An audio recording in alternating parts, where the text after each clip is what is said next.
GizzyCredit. Hashtag GizzyCredit.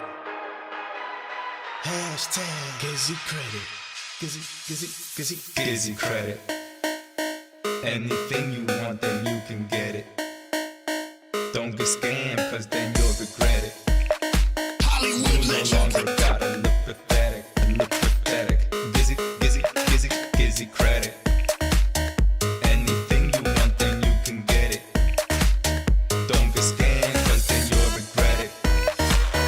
You no longer gotta look pathetic. GizzyCredit. Anything you want, then you can get it. Don't get scammed, cause then you'll regret it. You no longer gotta look pathetic. Gizzy.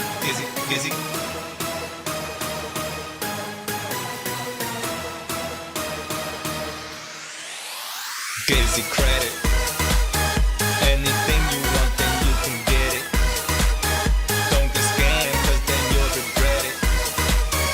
You no longer gotta look pathetic. GizzyCredit.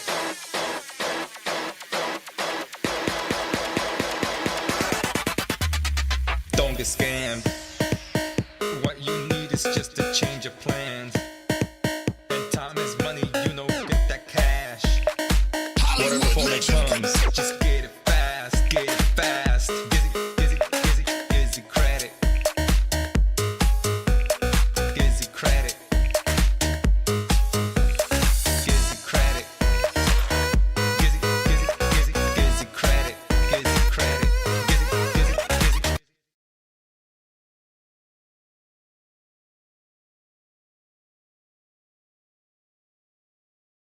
Duh. Hello. How you doing, my people? Your boy GizzyCredit here. Thank you so much. Please like and subscribe. I see a lot of you logging on through Facebook and here on YouTube. There's a boogie monster. The boogie monster right now. Well, it's been going on for a long time. And there's word that people are saying that, oh, inflation is going to get you and all that stuff. We're going to get into it today. Thank you so much for logging on. I go by GizzyCredit. We talk about economics, finance, real estate, credit, and of course, we do credit repair the last 10 years. You're looking for a credit repair quote. Right here, my email. Email me how you get a credit repair quote, or DM me, and I'll send you my how to start credit repair info. Shout out to everyone out there. Got my cafecito ready right here. So let me know where you guys are from. Put it in the comment box. I'll see it, and I'm gonna get to your your questions in a few. I believe I forgot to tag the video, so this is video all in a rush. I'm so sorry, but hey, we here, right? Anyways, let's get it started. Let's call up John. Okay. Hey. Hello. What's going on, John? What's going on? Good. How's the Rona treating you over there in Florida? Well, I didn't have the Rona, so if you're talking about the whole area, I don't know. It doesn't seem like you get out here and you don't really see anybody. Florida Like people are just like famous people because of the way that they are and they think. Say that again? Florida people are famous people because of the way that they are and they think about the Rona. Honestly, man, I'm telling you, it's just another day down here. You really don't see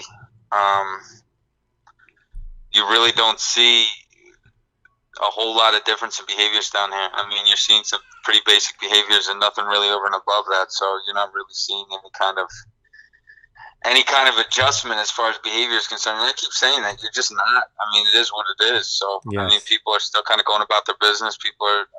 I think a lot of people have started to kind of block out the news. I guess I don't know. You're just not seeing a lot of behaviors change, and these numbers continue to go higher and higher and higher. So I don't know. We're I don't know leveling what. off here in Jersey, in New York State. I mean, Anthony Fauci was talking about how we should model after New York City. And I'm like, how are you going to model after New York City just because we shut down? But then again, so many deaths. I don't know where he's getting that thinking from, but what Yeah, he's what thinking supposedly about the fact that they should model after New York? correct. New York State. Yeah, I mean, I think basically, but you got to understand. I mean, so many people in New York were infected. So I mean, who knows? And look, there's so much stuff about this virus that nobody has any idea about. Still, you know, I mean, it's crazy. So I just think, you know, I think he's more saying surrounding the fact that everybody just took it. Everybody in the whole northeastern quadrant of the entire country took it real serious when it came, you know. Yes. And down here, it just was, you know, you didn't take it as serious. And yeah, this is where we stand right now. So, and nobody's. I got to be honest, it doesn't seem like anybody's taking it any more serious now. So I'm not sure that if the media's objective is, you know, solely to try and scare. I'm not sure you're scaring a lot of people down here. If the objective is to make people aware, I think everybody that lives down here is aware of what's going on, and the ones that are, you know, smart and exercising caution are doing so, and the ones that couldn't care less are behaving accordingly. It's crazy. I know. Every time I hear news of Florida, it's always kind of gossipy too. Like, you know, depending on which network you're watching, it could be good, it could be bad. You know, so I really, you know, with the way that New York City and that whole East Coast was a month ago to what you guys are experiencing now, it's like you must be going crazy, right? Because you were like, all right, cool.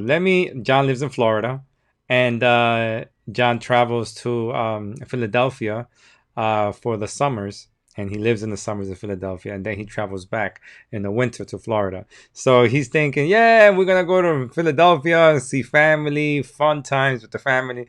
Next thing you know, the riots happen, and you're like, damn, I gotta get out of here. And next thing you know, you go back down to Florida, and then you gotta go through whatever you guys are going through right now. It's like, it's crazy. Yeah, but I got to honestly, man, it's there's still up in Philly. There's still a lot of stuff not open. You know, for obvious reasons. It's about the same level of opening. Florida might be have a little more access. So I'm not really mad we came back down here. And honestly, it's not impeding on anything like that. I hear what you're saying, though. It's true. It's been crazy because, you know, it's like they always say, you can't outrun a hurricane, right? People hear a hurricane coming and they just start running, right? And they try to get out of the state, and then the hurricane turns and it gets them there, right? A lot of people always go to Georgia, you know, to get out of South Florida when there's a hurricane coming, and it always ends up in Georgia. So the people go from Florida up to Georgia, and then they try and move from there. You can't ever outrun it. It's the same idea. Like this stuff, you know, you can't, with the virus, it is what it is. You just got to find a spot to be able to just sit tight and get comfortable. And down here, it's better just because of the fact that it's more spread out down here. In Philly, obviously, it's a lot more dense. It's, you know, it's like the sixth biggest city in the country. So it gives a little more space here, obviously, and the ability to, you know, spread out more, not have to be around people as much, and kind of pick and choose and stuff like that. So I'm glad we're back. And honestly, I don't really watch a lot of the new stuff just because I just think it's trash anyway. You know, I mean, it's tough to watch on a sustained basis, and a lot of the stuff they say is just ridiculous. So, not saying that the case count and stuff going up isn't true. It probably is, but I mean, how many times can you say that in an hour? Oof. You know, I mean, it's almost like they're trying to brand it on your brain. It's enough, you know, you see it in the papers, you see it in there. It's like you get enough of it that you can only take so much after a period of time. Yeah, and you know, I don't know how things are doing over there as far as price wise. If things are getting more expensive, if you know, they shut down like California shut down. You know, how's life? Are you going inside of the supermarket with a mask on, or are you following protocols? I mean, it's mandatory. You got to go in the house, you know, you can't go in anywhere without a mask on. So I mean, at least that level of precaution, at least in stores. I'm not sure about restaurants, because when we first got back down here, we went out to eat. We didn't have to wear masks, but I think it's different now. I don't know. I haven't gone out since. So, Listen, it is where prices going up, real estate prices are going because a lot of people are moving down here. It's just such an anomaly. It's crazy to me. I talked about this last week. It's crazy to me the fact that you have people that are moving down, moving into the storm. It just goes to show you just have people that they're just not interested. There's just such a disparity and just such a disconnect in people's perspective on what this virus actually is, what it represents. Yes. The degree to which it and that it impacts people. It's just there's just so with social media and the level of influence that has on a regular basis now, and just all the conspiracy theories that pump out of that on a daily basis. So many people just have so many different perspectives, and some people just don't even take it serious. So, like I said before, I just found two other clients of mine. We're down in Miami. I found out Thursday. They're like, yeah, we're probably gonna move down here. Wow. They're from up north. They're up from Philly, and that's all right. Glenn, what Sounds country great. you from, Glenn? Sounds great. I didn't even want to get Glenn into the on Facebook. So I said, all right, What country you from? I'm at like 2 clients a week now, going back about 5 to 6 weeks now. 2 Whoa. clients a week that are moving down to Florida. Yeah, it's crazy. I saw someone on not Facebook. All clients, actually, two of them were business people that like associates of mine. One of them was a VP of the bank. The other one was a business associate going back a while. So I mean, it's 90% of my clients. Some of them are just other business professionals, that I have relationships with. Saratoga Springs. How nice is that area? I don't know. I have no idea. I mean, I think if I'm guessing correctly, I think it's on the West Coast. Yeah, it's on the west, but it's inland west, right? So it's not like water west; it's like inland west. So I haven't been there. I'm pretty sure it's over there because when I was driving back, one time I went to Fort Myers. When we were coming back, I saw the exit, but I'm just not entirely familiar with it. Just because sometimes in the off the water. You would have if you don't live over there, you'd have no reason to kind of go inward, So when you do visit out there, you wouldn't see it. But that's all I know. That's true. About that. It's definitely on the west side, though. What's hilarious is the Cubans that I see videos on Facebook of the Cubans, in Miami, Florida, not wanting to wear a mask. They think that it's whatchamacallit, they're taking your rights and all that, and it's just so funny that the way Cubans talk. I don't know if you have any Cuban friends down there, but it's always good to have a Cuban. They're hilarious, just like Dominicans and you Puerto Ricans. Over here, it's all over the place. You find a Cuban or Puerto Rican or Dominican friend, and they seem to be the funniest of them. But aside from that, Jay, let's get to the topic of today's video that I talked to you about, and how everyone's talking about the new boogeyman that may be out there. And that boogeyman is called inflation. And I'm getting a lot of realtors, real estate investors talking about how to hedge, what to invest in during inflation, because there's so much money being printed. And a lot of people may not know how inflation works. So we want to make this podcast just to kind of educate you guys on, how this inflation could affect you, what it is, and kind of get a little background from John to see if you guys got any questions during the process of him explaining it. We'll get back to you. Now, I see a lot of questions are coming through with Marcus Smith. I'm going to get to your question as soon as we finish the topic discussion. Definitely stay logged on. And go ahead, John. What's going on with inflation?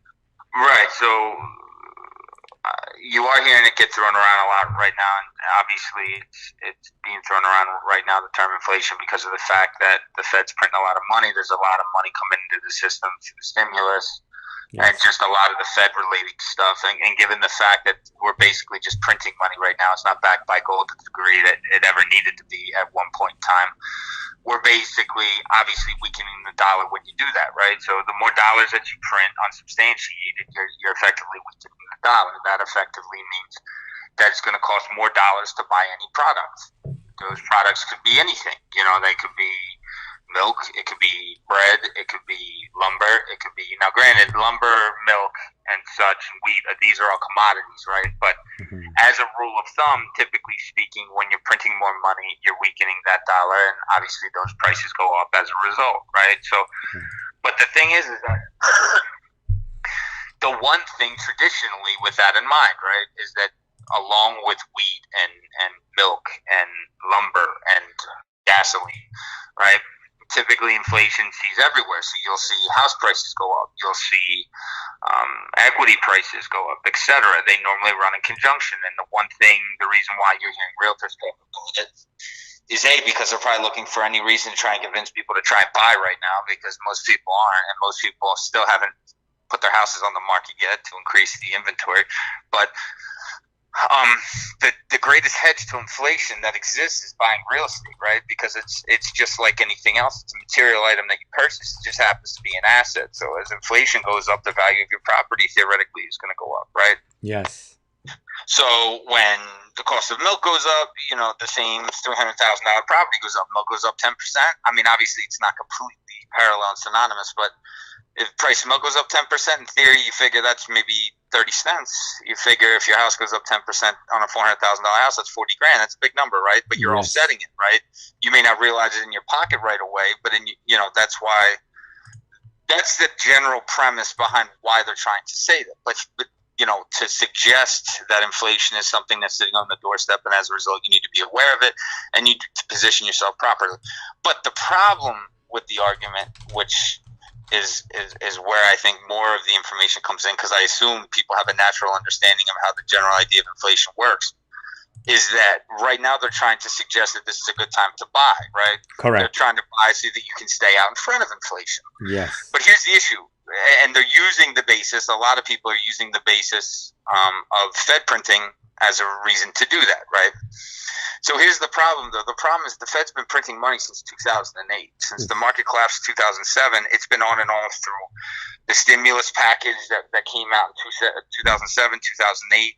It was effectively called the bailout. Yes. Then there was quantitative easing that went on after that, which they didn't start selling out of those bonds until 2016, 2017. They actually didn't finish selling those bonds right up until recently that they had accumulated then. Now, they also started pumping money into the system at the end of last year, October, November. There was an overnight repo problem where the Fed, the New York Fed, through the main Fed, pumped $81 billion into the market. All these things are money printing. All of these things are inflationary pressures. We haven't had a drip of inflation to where it becomes a worrisome issue since before the collapse in 2007. If we did, you would have seen the Fed be forced to have to push up interest rates to offset it, because that's the one mandate that one of the large mandates that they have is when inflation starts to run away, you have to raise rates in an effort to offset inflation, right? Yes. Because of the response that assets will naturally move in response to. We haven't had any inflation. We've been nothing but a manufactured market, at least the majority of manufactured market since 2007, 2008, that's been propped up through money printing over and over and over again. So this new set of money, you're effectively saying, okay, the other 90% that's been pumped into the market over the last 10 years meant nothing. This new 20% is going to now cause this incredible amount of inflation, which it's unrealistic. It's not reasonable, not to mention the fact that right now, all the supply and demand things are out of flux. We've talked about in the past, right, about people that typically want to sell their house are not selling right now, and they don't know if they're going to need to sell because they don't know if their job's going to be around in a couple months. So you may see a float of much more inventory, which the reason why you're seeing house prices go up is because there's a small amount of inventory and still a trace amount of demand right now. So you're seeing that show itself just in inconsistencies that we're getting back in. We're getting reacclimated with the market, right? Yes. So the concern that now you need to buy because you need to hedge it, you need to offset all this impending inflation, I don't think that's realistic, nor do I think it's something anybody should really be concerned about if you really do the math and you step back and you look at how things have gone over the last 12 years. Because like I said before, I mean, yes, the fact that we have a stimulus package that's been some insane amount of money and there's another one coming, it's a lot of money, right? But if you really do the math and you look relative to the last bailout and then the continued amount of money, there was $81 billion pumped into the repo market, overnight repo market at the end of last year, and they did it quietly, right? Most people, unless you understood finance and you were, tracking the way that you should, most people that sit in their living rooms and don't follow the way the way they probably should, weren't even aware of that. They were having No. a problem with overnight assets at the Fed. Typically what happens is if you're a commercial bank or a hedge fund, you pledge assets to borrow money. The problem is the liquidity wasn't there from the hedge fund, so the banks had to literally, or the Fed had to literally come in and prop that up to the tune of $81 billion. That's a big number. That's a big leak that you have in the system. And if you consider $81 billion, it's not a small amount of money, right? So but these kinds of injections from the Fed would all be inflationary pressures, but they do nothing. They do nothing because the reality of the situation is that when you're running, let's just say a 20 or 30% unemployment rate, or even right now they claim we're at like, I don't know, 11, which I don't, I think the real number is closer to 20, but let's just go along with 11, and you're running 11, and then you say to yourself that 9 or 8 of those previous 10 buyers are only still available now, and you're losing 2 of them, right? So effectively what happens is the demand drops, so it offsets itself. So the fact that they're pumping money in and dropping interest rates, that the demand goes down, it evens itself out. I was explaining to you earlier today on the phone that Japan did the exact same thing. Japan is the first country, and I've talked about this the last two podcasts we did, to tell people to go back and look at, if you think 0% interest rates and Fed pumping endless amounts of money into the system is something new, it's not. Japan's the first one that did it, and Japan did it in response to, there was a point in time in the late 80s when Japan and the United States were like the United States and China, right? Neck and neck. The economies were battling each other back and forth. They were our largest competitor at that time. Okay. And what ultimately ended up happening is they developed such an insane amount of credit over that period of time that they and their population curve, that they weren't able to service it. So, we obviously, we just did a census in our country. I don't know how that plays out, and we were not going to find out for a little while. Yeah. But in Japan, other than values dropping, was the fact that they didn't continue to grow as a society. So they weren't able to service it. So what they had to do, and they were the originators of this, they just started printing money. Oof. They dropped their rates down to 0, and they just started printing endless money. They haven't stopped. They run a 256% debt to GDP, which is the highest in any developed country, and they're still pumping. They haven't had a trace of inflation in 25 years. Okay, Jay. They've continued to pump money into the system. So just to give you an idea that when you pump in times of problem, the idea of inflation just does not present itself the way it would in a different circumstance. Okay, so not to cut you off and still keep that train of thought and still keep that fresh in your mind to keep educating us. But what's the difference between Japan printing money and, let's say, Venezuela, who also printed money? And they could be more, they have oil. So their inflation is off the roof. Why is it? And is it because of political reasons? One is a capitalist society. Wait, hold on. Why is Venezuela running away? Like, why are they running away inflationary wise? Yeah, why is their inflation all the way up and everything? Well, because they have no economy. Their economy is Venezuela's bonds yield like 40%. They have nothing to balance it against. They don't have any GDP in Venezuela. What? Yeah, sure. They got oil. They own about 1/10 of it. They've rented a lot of their oil fields have been either seized or levied against by the Russians and by the Chinese. Oof. A lot of the assets that they had, Venezuela's in a really bad spot, right? And a lot of their oil is subsidized through the state too. So it's not like a free market. It's a totally different dynamic.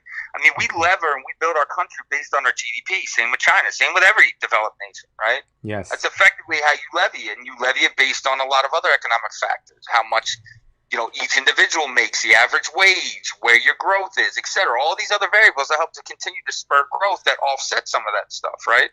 When you're Venezuela, you're a one-trick pony. You got oil, and a lot of that oil you've had to basically pledge over the course of the last however long period of time in an effort to continue to stay afloat.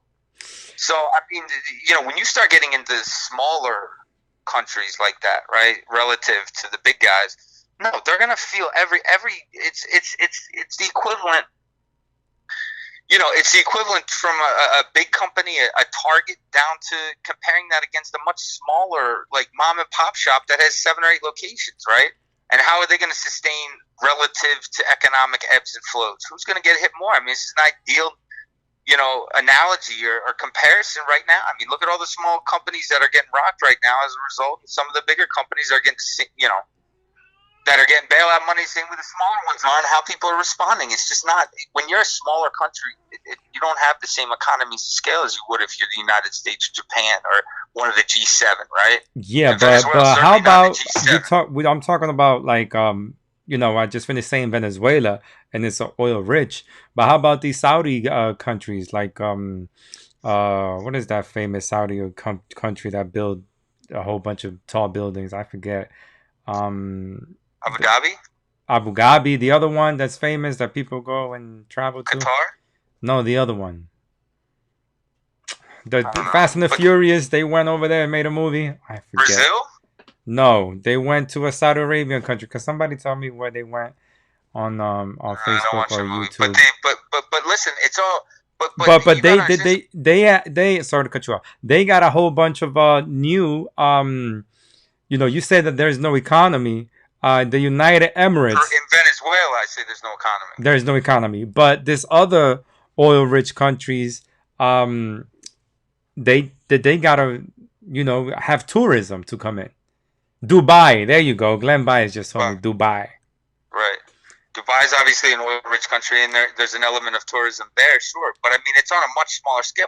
You got to understand, Russia's an oil-rich country. They're in the G7, G8. They're one of the big eight. They feel it the same way, but they're smaller. They're smaller relative, so they do have economic ebbs and flows. I mean, look in the financial history of Russia. The smaller the country gets, the more the blow hurts, right?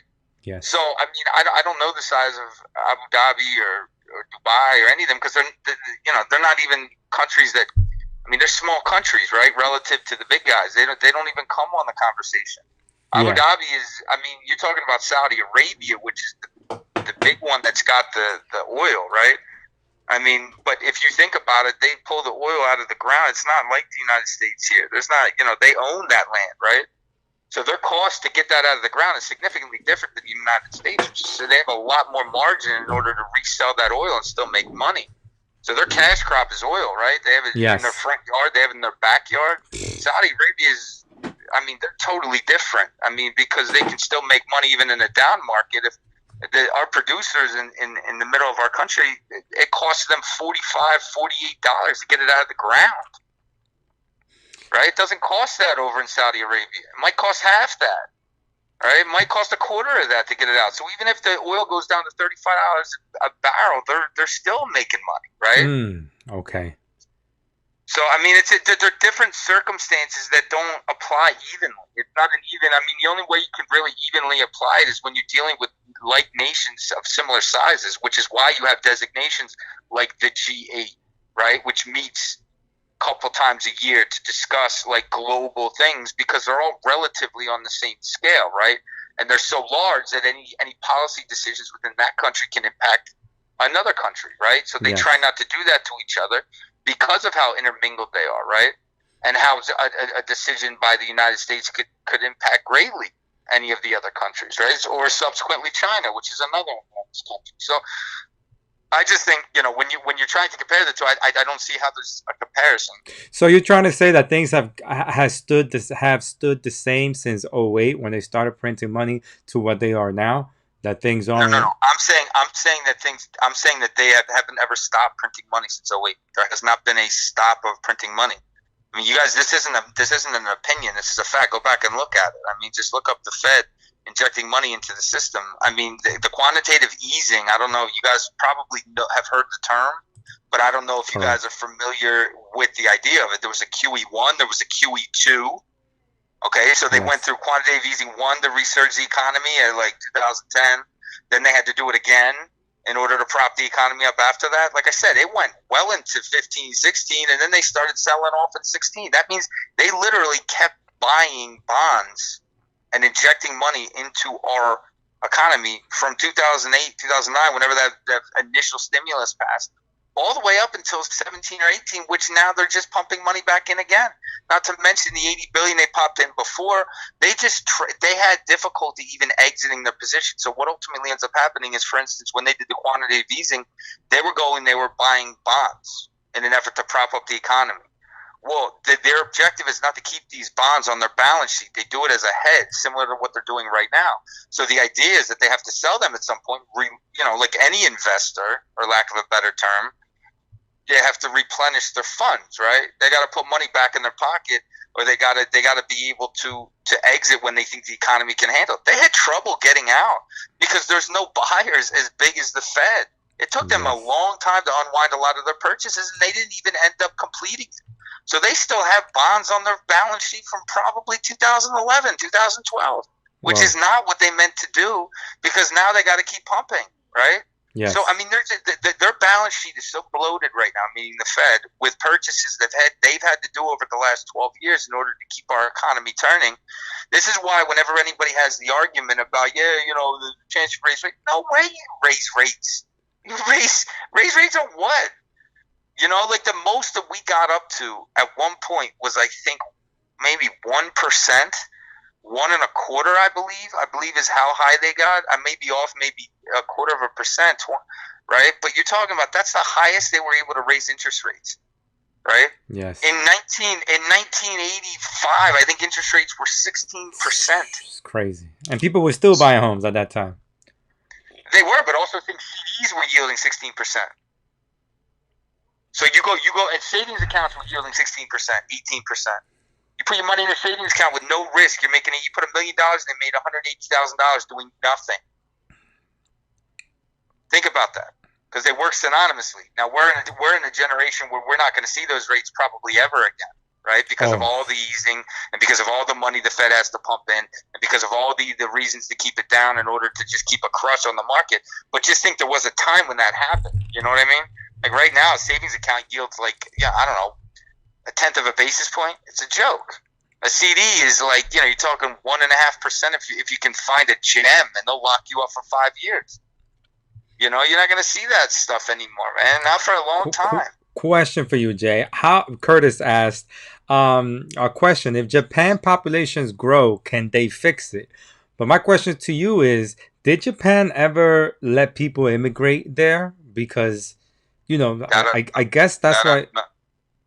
I don't know about the immigration part, but to answer Curtis, I haven't heard of them being that kind of a country, so I don't know. As far as that's what I'm saying. I mean, usually or normally when you let people immigrate to your country, they reproduce. They want to stay there if the economy's good. I mean, that's why I came to this country. I mean, I'm from El Salvador. I came here in 1989. Well, my mom came here first, but then, land of opportunity, United States of America. Well, I didn't have kids until recently. So, but, a lot of immigrants come to a country and they reproduce, they contribute to their economy, whether you agree with immigration or you don't. I mean, some people take advantage of, the welfare system and all that. But normally an immigrant goes to a country and they in a different life and they contribute to the economy. I'm thinking, something has to do with that. Yeah, I'm not sure. Look, I don't know what the ratios are, right? As far as, in a given society or in a given country that's that size, what percentage is applied to immigrants. I know that in their particular case, the reason they ran into problems the most in the early stages was because their population was not growing. Right? And therefore, all those other areas that would naturally spur demand, and that you would naturally assume would help to grow demand, because as a family has 3 kids, those kids get older, right? And then they have kids, and so on and so forth. That wasn't there, so it forced them to have to start injecting money, and they've constantly been injecting money ever since. To answer Curtis's question, if they start raising a population now, they are running at 256% debt to GDP level. It is the highest of, I think, any country known. So they'd have to do a lot more at this point, because they've been pumping money into their economy for so long. You're talking 25 years, right? We're theoretically, if you're telling the truth, our Fed's been pumping it in for probably 12, right? Yes. They're probably double that, right? So, I mean, you get into that kind of a situation and it would be very difficult at this point, in my opinion. But again, the key is that, if you look at it from the perspective of them and that inflation isn't becoming a problem, just like it's not going to become a problem in this country, and it hasn't been a problem in this country for the last 8 or 9 years, then if you're I don't know what they call the Fed governor in Japan. Antonio, I'm going to get to your question right? as soon as we finish up the subject matter, okay? You're saying as if you've done your job, right? You're keeping the economy propped up. You're keeping inflation low, which means that obviously people don't need to make more money. You don't have to pressure wages for the companies in order for people to have to make more money to buy these products to qualify more. You're keeping inflation in check, but you're keeping the economy propped up, and then you just kick the can down a little longer, right? Yeah. Because that's all these guys do. Nobody's owning it definitively, right? Jay Powell will be out, whether it's next or soon, he'll be gone, and then somebody else is going to be stuck holding this bag, right? And none of them want to be the one to let the bag blow up, right? So they all just figure out ways to continue to push it down the line without really taking any real measures to try and fix it. I mean, this would have been a great opportunity, economically speaking. It's funny because you see all these retailers that are going bankrupt, right? Almost on a daily basis. Literally on a daily basis, you're seeing another one. Either Chapter 11, 13, whatever the case may be. You're seeing them file left and right. And the fact of the matter is, why couldn't they do that with the airlines? Well, I mean, there's an operational bankruptcy that they offer. Like, you don't need to bail out a company. They have set up scenarios where you can literally have an operating company that can file for bankruptcy. They can still operate during the period while they're working out with their creditors. You say to yourself, like, why wasn't this done more tactfully and just much more like, there's some businesses that just should not continue to keep getting bailed out. I mean, how many times have we bailed out the airlines? I mean, if it's a non-working business model, can you imagine, like on Main Street, some guy whose business fails over and over and over again going into a bank and being like, listen, I need more money. Like, fuck no, I'm not going to give you any more money. You know what I mean? Like, you're a nice guy, but your business isn't making it. I'm not going to give you any more money. Certainly not going to prop your business up so that ultimately you don't pay me later. I'm not going to give you grants so that you can stay in business only to have to come back to us in 10 years. It's so illogical. But how about these places, though? Let's say people in your, in Philadelphia who got rioted, right? And it's like, I need money. I mean, of course they're going to give the person money, right? But you got to have insurance for that. That's something different, correct? The only one lending money right now is the SBA to mom and pop shops. They're the only people that are spreading money. They're peppering they're peppering small business with money right now. But even with that, you need to have a specific credit score in order to get some type of funding from them. It's 575, but that's really flexible, yeah, right? That's flexible. I mean, that's extremely flexible. If you were to go in a normal market and you walk into Chase Bank and try and get a $150,000 loan, which seems like their sweet spot, which they like to lend around, if you're making a certain amount of money, you'd have to have spotless credit, and your financials would need to be exceptional. Yes. They're taking a stated application. As long as you got a 575 and your business, makes money on paper, they're giving you $150,000 or somewhere thereabouts. I mean, it's there's no bank that would take on that kind of risk. They're talking about the PP, and again, I'm talking about the disaster loans right now. The PPP loans are through banks, but it's a different circumstance. It's a lot smaller amounts for relative to the business itself. Where the risk is being exposed for the SBAs is in disaster loans, which the banks aren't underwriting, and they're being provided directly from the SBA, and you don't have to go through a bank.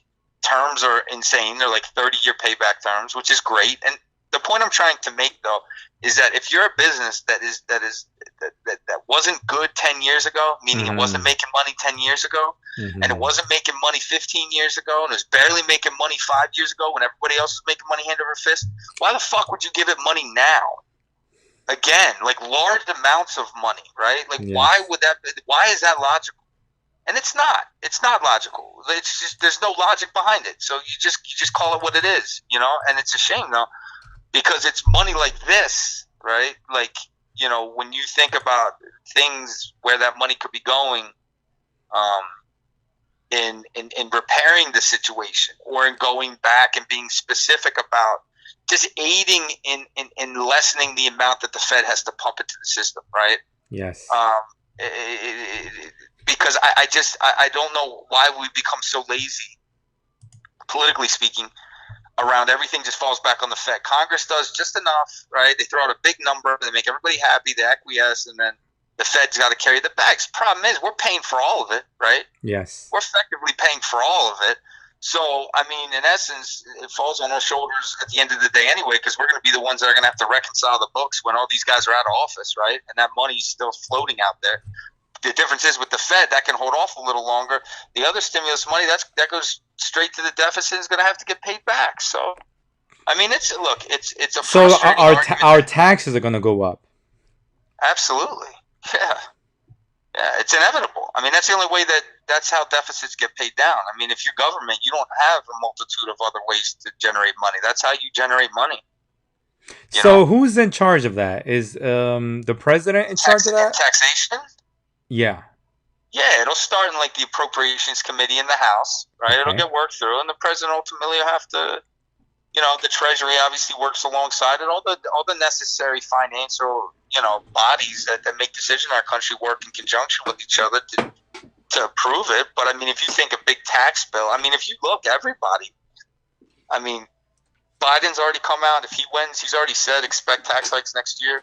Yeah. Even Trump's guys have come out and said, listen, in very tongue-in-cheek, because they know now's not the time to be talking about it, but they said there's going to come a time we're going to have to pay this back.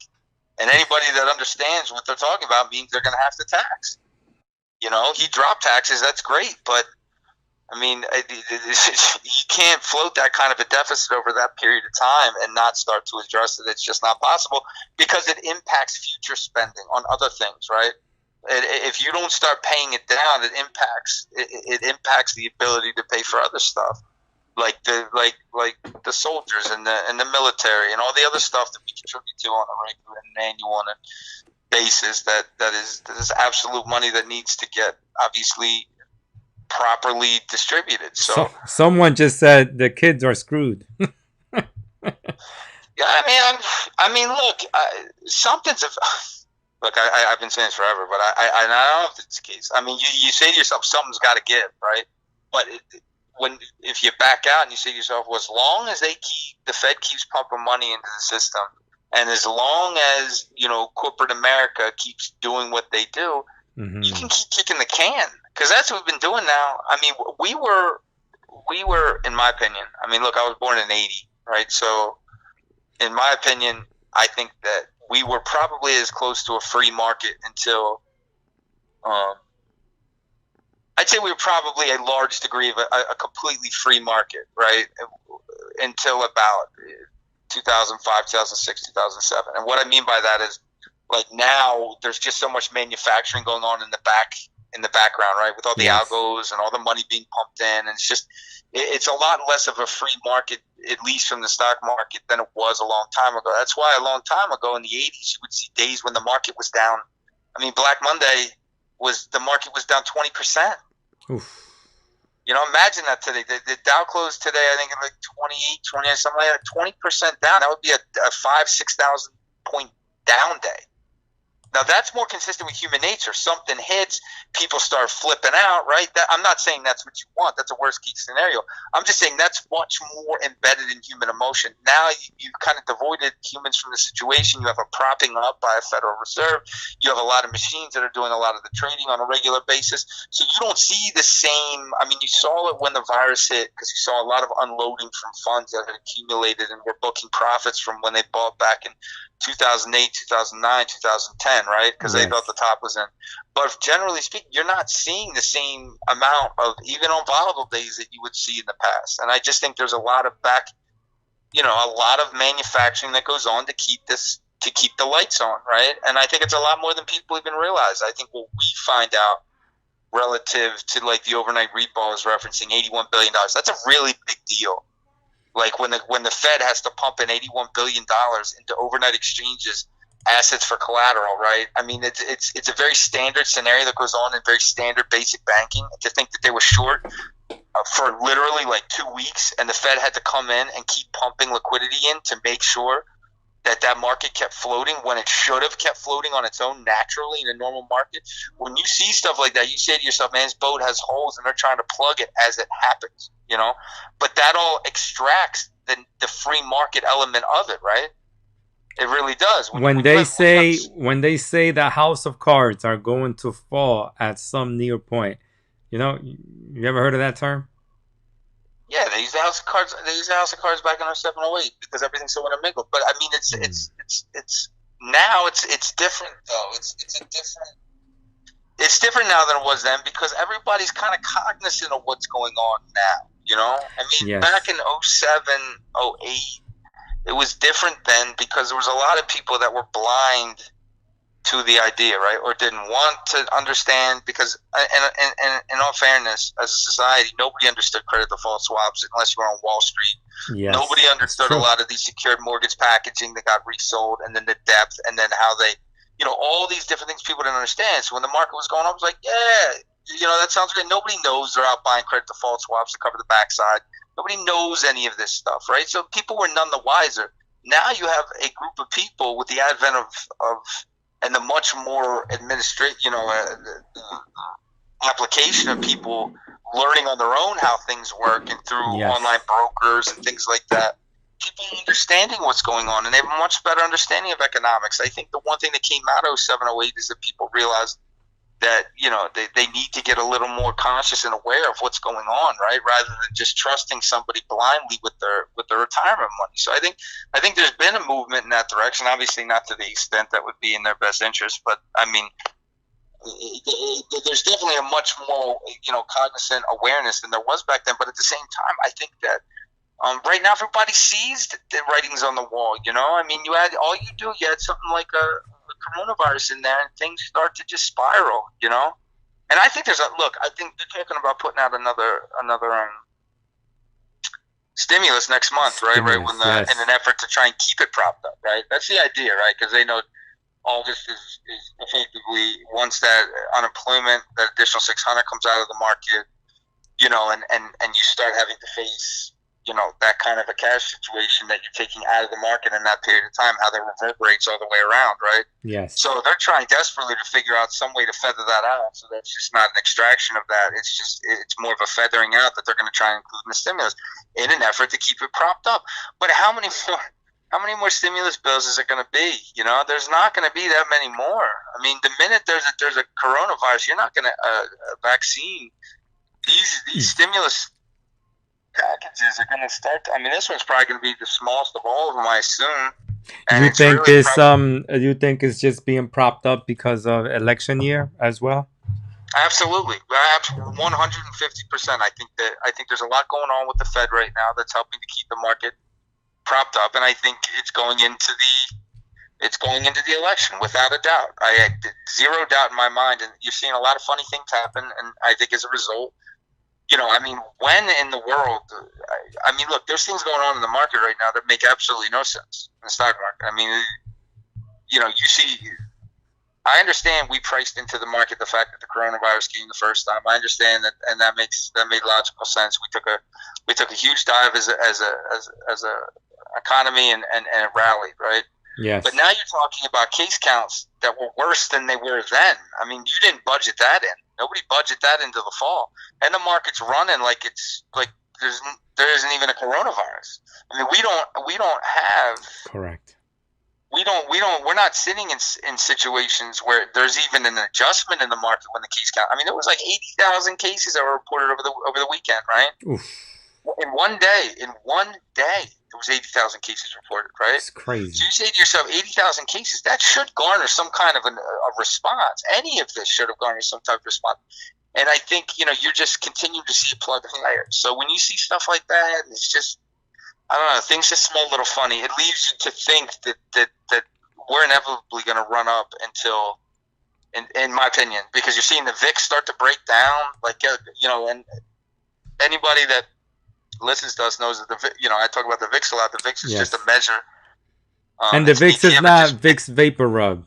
No, it's not like VIX Vapor Rub. It's the volatility index, and it measures the they call it the fear index. So when it goes up, obviously people are more scared. You see a lot more selling. When you see it go down, obviously there's at least perceived in the index there's less fear and more certainty is presenting itself. I don't know how that jives. So I don't know how to rationalize that. So because it's not. I mean, there's no certainty. I mean, you're talking about a situation where larger states are shutting down again and rolling back, and none of it makes sense. So when things don't make sense, there's normally more at play, and I think that's probably what's going on right now.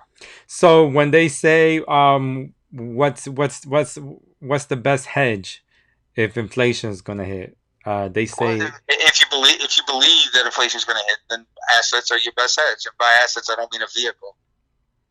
You're talking about stocks. You're talking about property. I mean, they're any kind of property, really. I mean, not like a mobile home or something, because that's more like a vehicle. I'm talking about like true assets where you own the land, and because they're going to offset it. They're naturally going to offset whatever. But I don't. I want to repeat. Everybody make their own decision based on how we're breaking this down for you. But historically, this is not going to be an inflationary situation. Historically, going back 30 years, when people start going back with Japan, like I talked about earlier, the idea that we're going to get into some extremely inflated area of inflation, I just don't see that happening. Nor do I see the Fed allowing that to happen. Okay, because if that does happen, they're going to be put in a really bad position, right? Think about that. I mean, they're literally the backstop of the market. If they turn around tomorrow and say, "Look, we're pulling back the money we're putting into this," we think we're worried about inflation, and as a result, the market will drop exponentially the minute they find that buying is starting to pull back. So there's just so many factors as to why that's not going to happen over and above what I've already explained. But if somebody wants to entertain it, the way that you hedge, the easy low-hanging fruit hedge is obviously just to buy real estate and equity, right? I mean, that's the way you hedge it, because they appreciate greatly. You get a ton of tax write-offs, at least on the real estate side. I mean, there's so many different variables there. That's why real estate is such a good investment. But it would be the way you would hedge it if you truly believe it. Now, this is something we talked about, you and I, today. As I said, do I think now is the time with the limited amount of inventory and people overpaying for properties? I was just about to ask you that. What's that? I was just about to ask you that too. Yeah, no, of course I don't think now. I've been consistent, and I'm going to stay consistent. I don't think now is the right time. Why would you overpay to treat it as a hedge? That even if inflation does go up, you're still just going to be able to get back to zero if you're fortunate, right? So it's not that kind of a movement, right? Over a sustained period of time, if inflation peaks like very quickly and short over maybe a quarter, you're not going to see asset prices move that much, right? It needs to be over a sustained period of time in order to be able to really utilize that hedge that you're referencing. It's not like an overnight scenario, right? Because real estate prices don't move overnight. They take time, because settlements take time, right? It takes time to get a property under contract. It takes time to go through the mortgage process. It takes time to turn around and sell it again. So, I mean, with that, things move slower. And as a result, if you were thinking that we're going to go into a really inflationary environment, then that's what you would want to do. That would be the easy way to protect yourself, and to just make sure that you stay out in front of it. But people also run to go buy silver and gold too. You think that's good too? Yeah, I mean, silver more so than gold. Gold is out of its mind right now as far as price. Everybody's run there, and obviously, I mean, that's more of a flight to safety move, right? I mean, because the idea behind the flight to safety with gold and silver is that if the economy completely explodes tomorrow, and you owe gold and silver, then you have a means of currency that everybody respects, right? Okay. And there's a value to that. Like, let's just say tomorrow the dollar completely there is no dollar, right? No Bitcoin, no dollar. We go back to some menial society. How did people pay each other going back in the day? In the 1700s and 1800s, they paid each other with gold. That was the means of currency before dollars came into effect. So that's the idea behind the flight to safety always with gold, because they're actual tangible goods, right? And they hold value. Gold is that doesn't matter what kind of economy we're in, gold will hold value.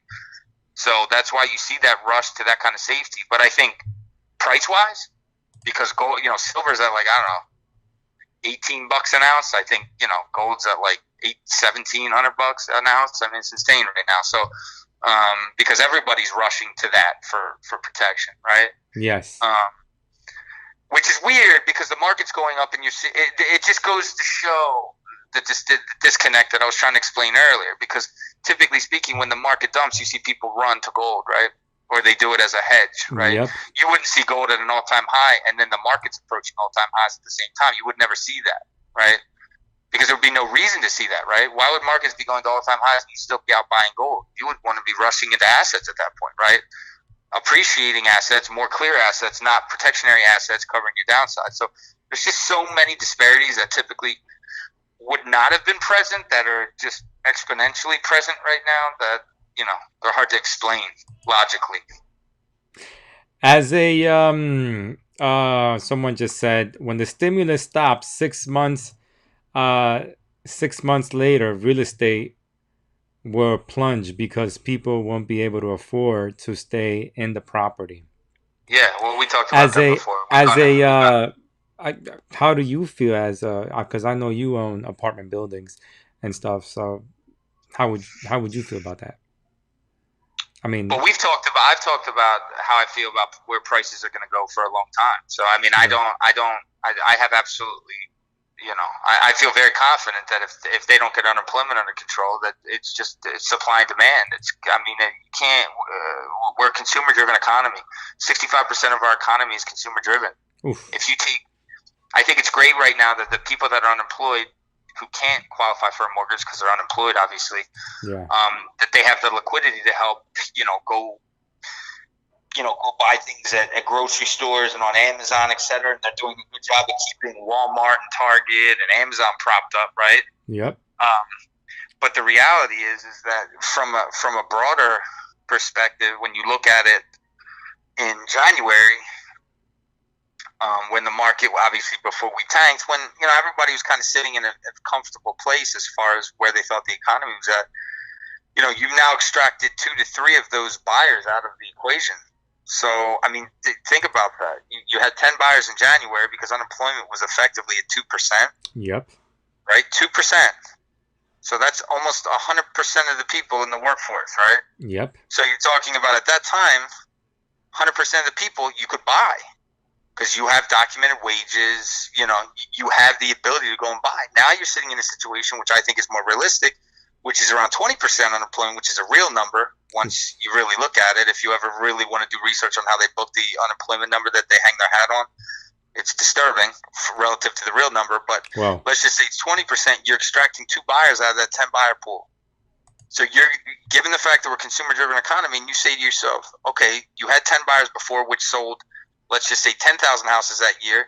In order to get to 10,000 houses, that means those 8 buyers now, because you don't have 10 anymore, you have 8. That means those 8 buyers literally have to buy like a house and a half to get to that same number. You understand what I'm saying?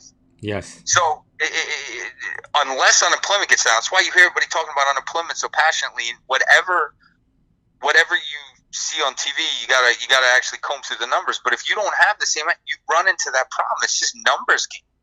So unless that unemployment rate goes back down to wherever it was, it's going to be very difficult to get the same level and amount of houses sold.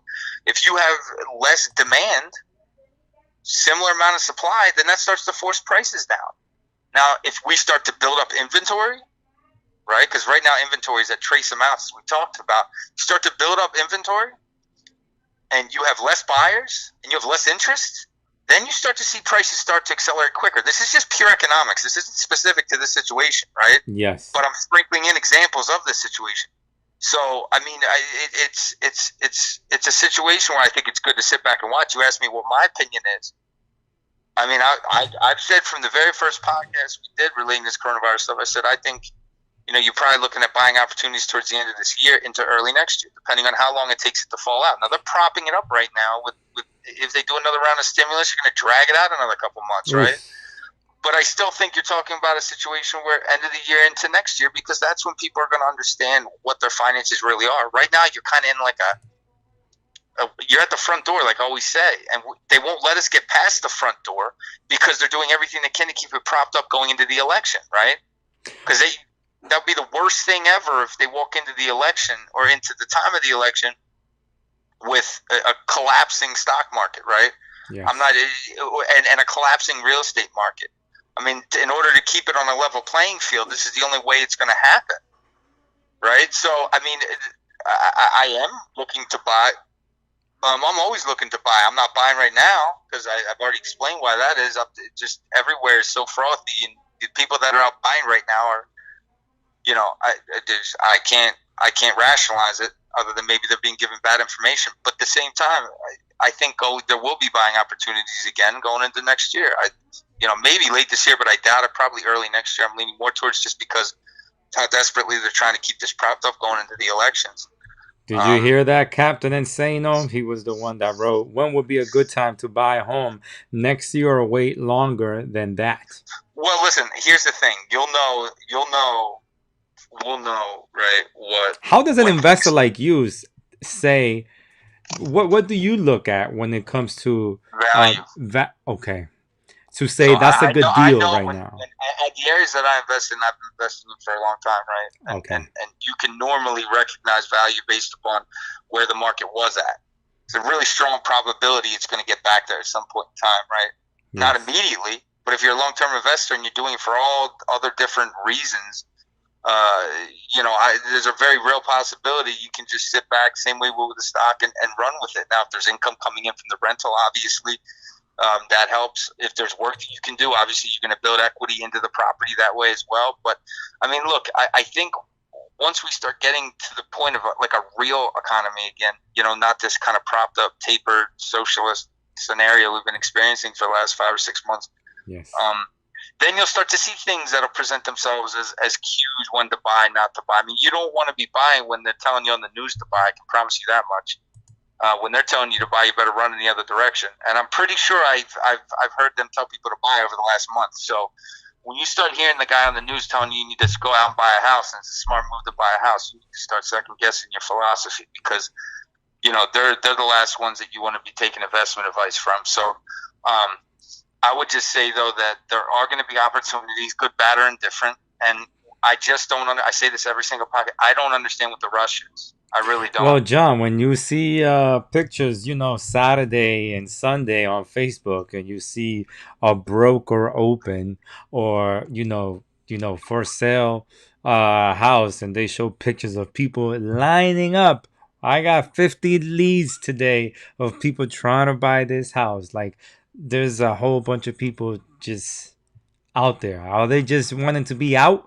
Or did they want to buy a home? You know what I'm saying? No, here's what I correlated to, right? I don't know if you or anybody that's listening to this has ever run like a marathon, right? But there's always people that do their best to get out in the front when the race starts, right? They get out there, they sprint, they have absolutely no endurance whatsoever, but they're out there for like the first mile, right? And they're just busting their ass. They get to a mile and a half and they're keeled over, right? And you ask yourself, if you knew you weren't going to make it, it's a 12-mile, 13.5-mile run. Why the fuck did you burn out on the first mile, right? That's right. And you're not ever going to get an answer to that question. It's just a mentality, right? It's a fucking moron mentality. Excuse my language, but it's a mentality. It's a mentality that certain people. It's just a thing. Like that's the latest and greatest. So they're going to run out and do it, right? Because that's what they need. They need to get out in front of the other guy next to them, right? Yep. Forget about them. I need to get out there. I need to get the house that I love. Knowing that the probabilities tell you that most human beings in this country, a large percentage of them, don't live in the house for more than 5 years, right? So then you say to yourself, these people are convincing themselves that they're going to live in those houses forever, right? And then next year happens, and they're like, you know what? I don't like this house anymore, and they want to sell. But then they turn around and they say, shit, I paid too much money for it. I can't sell it, right? And then they'll try and short sell it, and it'll be that whole disposal scenario. But the fact of the matter is that there's just no need. Interest rates are low. They're going to stay low. There is no inventory, which means you're basically slighting yourself by buying now because there's going to be more houses available over the course of time, right? Yep. And there's a very real possibility you can get a nicer house for cheaper. But instead, you want to compete with the jerk-off next to you, and you want to go out and you want to overbid a house just in effect to say that you got the house now and that you overpaid for it. I love the people that are proud that they overpaid for a house. That's going to look real well when you go to try and sell it, right? If you're the average guy and you sell that house within 5 years, it's going to be really nice to know that you ever paid for it. Or if you run into a situation... Oh, no, they're going to blame the realtor that the realtor told them it was an investment. Of course they're going to blame the realtor. They're going to blame anybody but themselves, right? It's going to be anybody but themselves' fault that they rushed out a week after they opened the economy in New Jersey and bought a house in North Jersey and overpaid 30% for it, right? Correct. Hold on, Jay.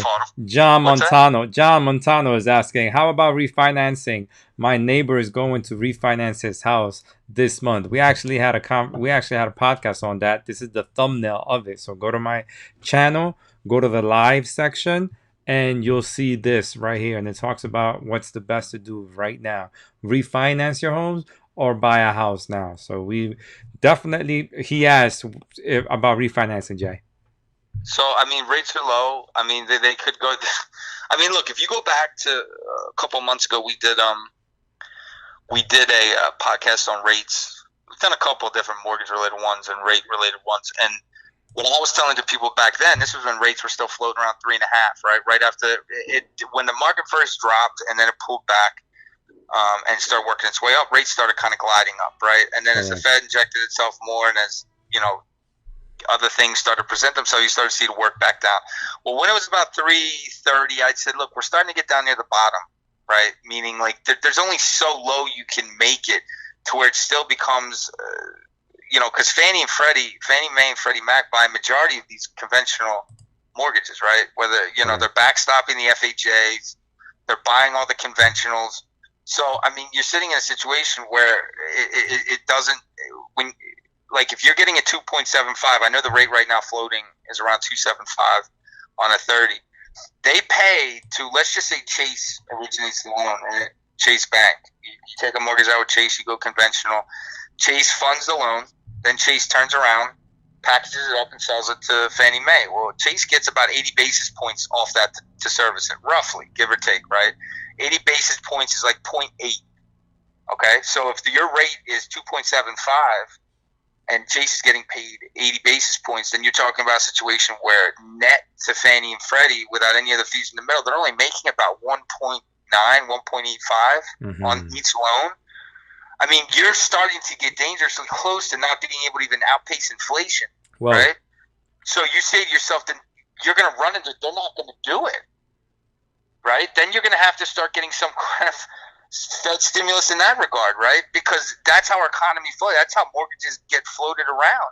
You can't expect Fannie and Freddie, which are, I'm air quoting right now, I think they're considered public companies independent of the government, whether or not that they've taken government bailout, and they are probably government entities.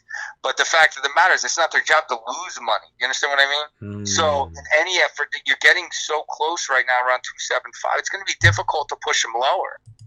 So these rates, to answer the original question, which was asked, do I think now's a good time? Yeah, I think now's a good time. I think if you're going to refi, not buy, but I think if you're going to refi, I mean, you could squeeze down a little more.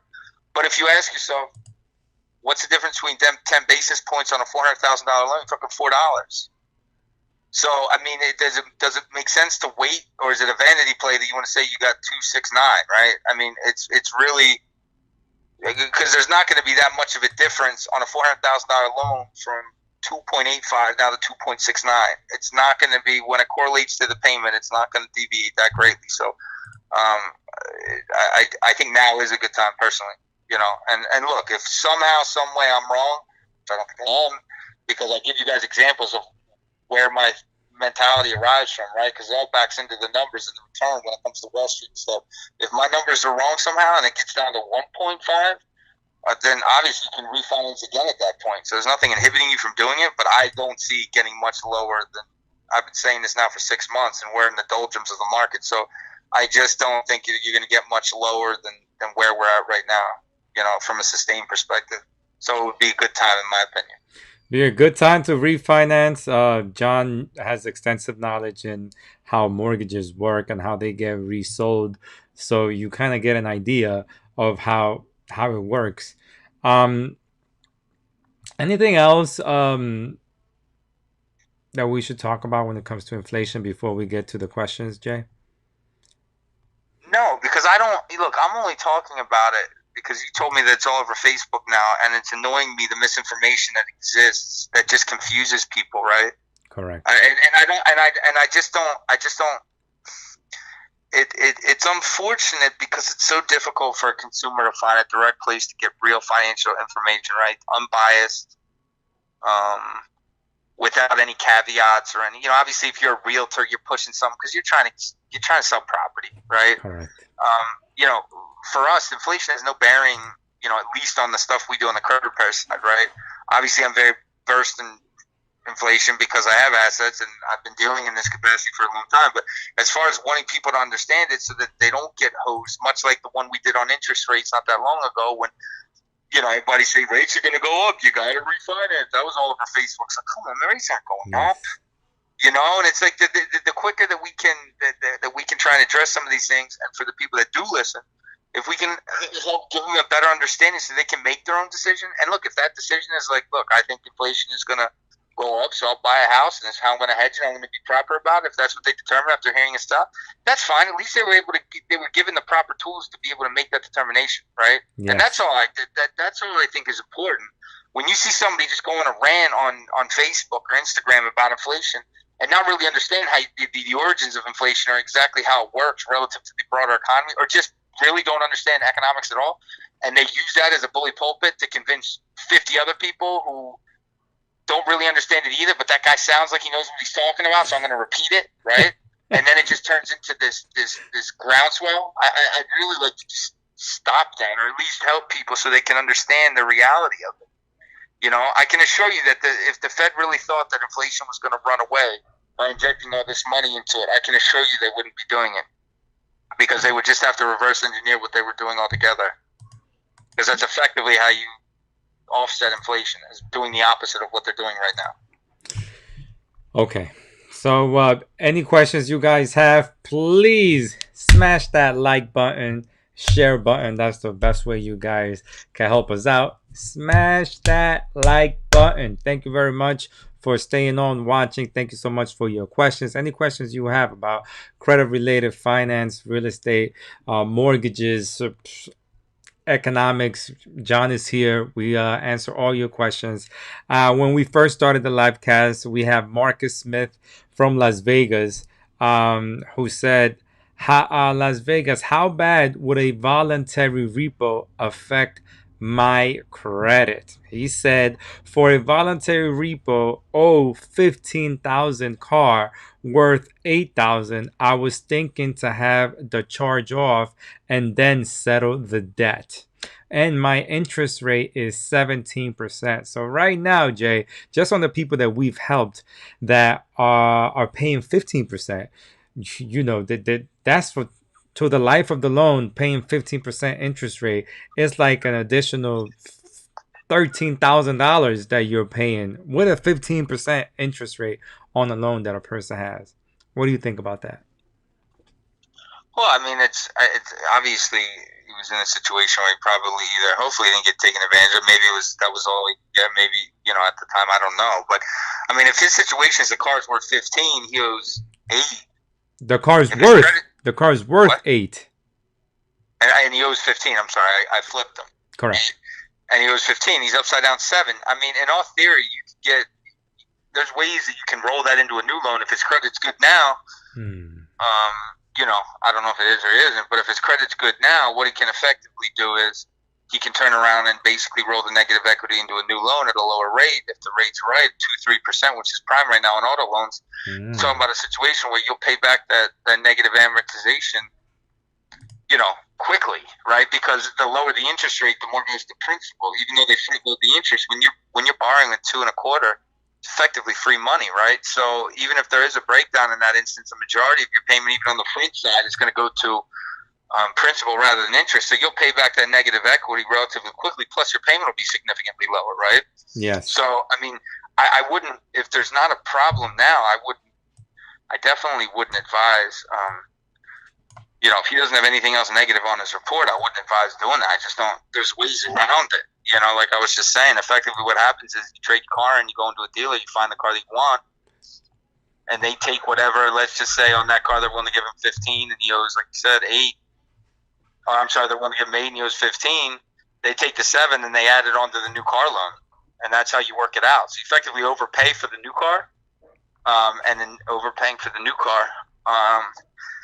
You're able to get out of the existing one. You're able to do it at a good rate, which gets him in a much more sustainable position over the course of time. But how about, he said, the first question, how bad will a voluntary repo affect my credit? I mean, it's all subjective relative to the report itself. It's a thin file, and there's 5 accounts on it, and they're all relatively recent, and this is one of them. And he puts a repo on there, which is going to roll it, 120 and then eventually charge off, it's going to have a pretty significant response to it. If it's a thick file, you're still going to get a ding, but it's all going to be relative to the size of the file. I mean, but look, right now, anything negative on anything is a problem. So just because of the economic situation that the banks are trying to hedge against, because they're not sure of the certainty and the uncertainty going forward, and how many, once the stimulus money starts to subside, they don't know how many people are going to be able to pay their bills. I mean, if you looked at JP Morgan's, they had their earnings last week, which I referenced on Monday's call. I mean, they set aside like 30-40% more than they had to for losses, just to be prepared, because there's a real concern about obviously the huge uncertainty, but people's ability to pay their debts when this stimulus stuff comes off. Yes. And the government stops propping it up. So to answer the question, there's no real exact way to give you a definitive number how much it's going to drop the score. It's obviously going to drop the score, and it's going to drop it relative to the overall report, but it's going to be significant. I mean, I think in an ideal situation with a build-out file and it's the only thing that's on there, you'll probably get a 35-point dump. If it's a thin file and there's literally, like I explained earlier, 4 or 5 accounts and everything else is good, you can see a 65-point dump all day. Yes. So, I mean, and obviously if it's a situation where you walk away from it and don't nip it in the bud right away, meaning you give it back and then you figure out a way to settle it, it's going to languish, because then it's going to go 30 days, then it's going to go 60 days, and then it's going to go 90 days, and each month it's going to get worse. Obviously it's going to hit a number where it's not going to get any worse, but you can continue to get the reporting on that side of things. So, I mean, that would be avoided. An easy way to avoid it is what I just described, if the objective is to get a new car anyway. And Marcus, we actually had a whole full podcast on how to remove a repossession, and we go into how you first get into that in that repossession, in that situation. You can't afford a car, you gotta let it go. You get a repo with the whole process. We have a whole podcast on that. That's the thumbnail for the podcast. If you want to check it out, just go on to my YouTube channel and look on the videos and live cast. And we went for about an hour and a half, close to 2 hours on this live cast. A lot of people had questions. So any question you have, definitely we could answer. You could get an answer there on the live cast. Okay, so.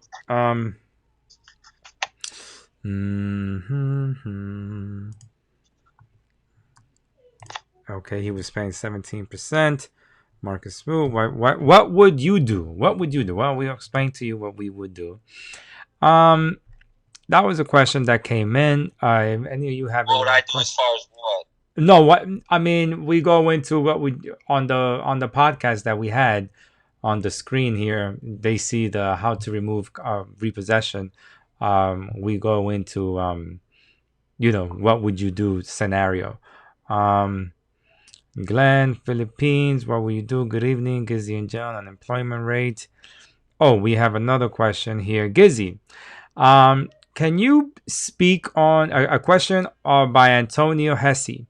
Gizzy, can you speak on how to file a complaint with FTC once you have exhausted the administrative process for removing a collection for support since they don't have a copy of the signed contract? But how does he know the rules? Well, so you're going to send it to the Federal Trade Commission?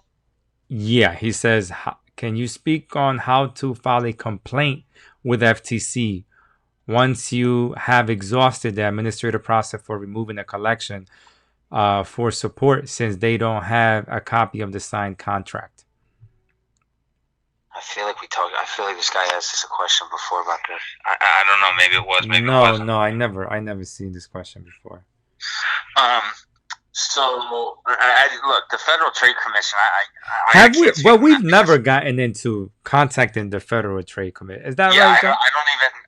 Look. I mean, there's so much shit going around online right now as far as alternative. I'm sorry, it's true though. It's just so much shit. It's like I got to dig through shit every day and fucking parse out like what is real and what's not. It gets exhausting. Remember, you gotta bleach. I'm not trashing the guy that asked the question. It's correct. a legitimate question. If you ran into a wall, that's fine. I'm just like, there's so much crap that's on. Well, John, if the bleaching didn't work, now he has to contact the FTC. Right. The gardening didn't either. So you know. But the point I'm trying look, I haven't ever had to answer the question seriously. With all joking aside, it's a valid question, and Correct. I don't. I have. We're not getting on you, Antonio. I haven't ever heard of disputing with the FTC. The Consumer Financial Protection Bureau. I've seen people utilize that. That's not something that we have to do. That we don't. I mean, I just don't think all these extraordinary lengths are needed to go. And I also don't think you need to. I don't know how the assumption is that they don't have the debt, right? Like, I don't know where that is. Everybody comes from that assumption that they don't have the debt. I can tell you from experience that when you buy debts, it comes over effectively, depending on the amount of debts you buy, you effectively, let's just say you're buying a bunch of charge-offs. Say you buy 1,000 charge-offs, right? You basically, what they send you is they send you an Excel spreadsheet and a zip drive, okay? That has all the information of the clients, everything that comes over. Within a month, you get the full package on all the paperwork of the assignments, okay? So it's not like, I mean, I don't know what kind of collection this is. I don't know how you arrived at that conclusion. But in most cases, when people don't think they have the debt or copies of it, they do. Or they have access to it because they've contacted you too early before they got that package.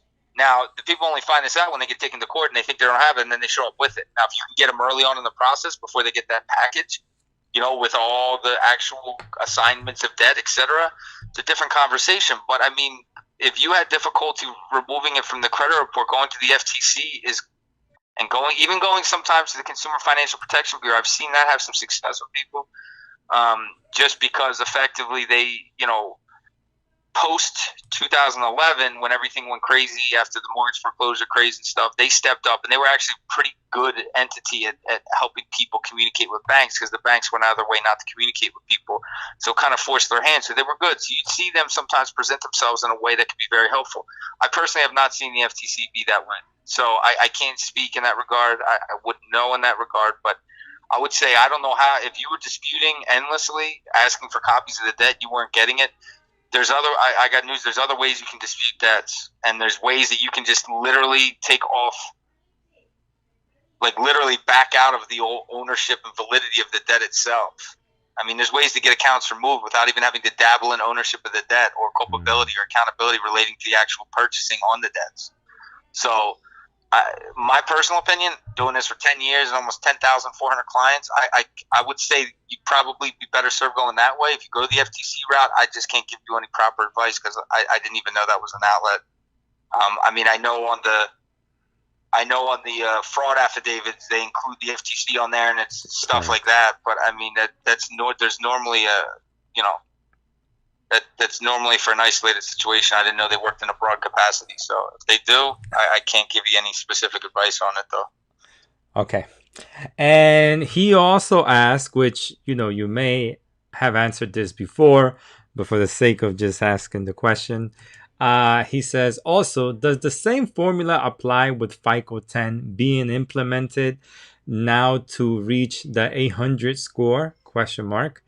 No more than 30% of debt accounts good income, low to no DTI. So, again, the other, I'm going to go with the FICO 10 now. I feel like we get this question once a podcast, so just go over it again. So, Fair Isaac, which owns FICO, okay, is a publicly traded company. They have been coming out with FICO scores since FICO 1. Correct. Right? On a yearly basis, right? Because it's a product. Every year, because that's how they make money, right? That's how they make money. It's like the iPhone. They come out with a new model every year. And there's the same shit. What's that? And there's the same shit.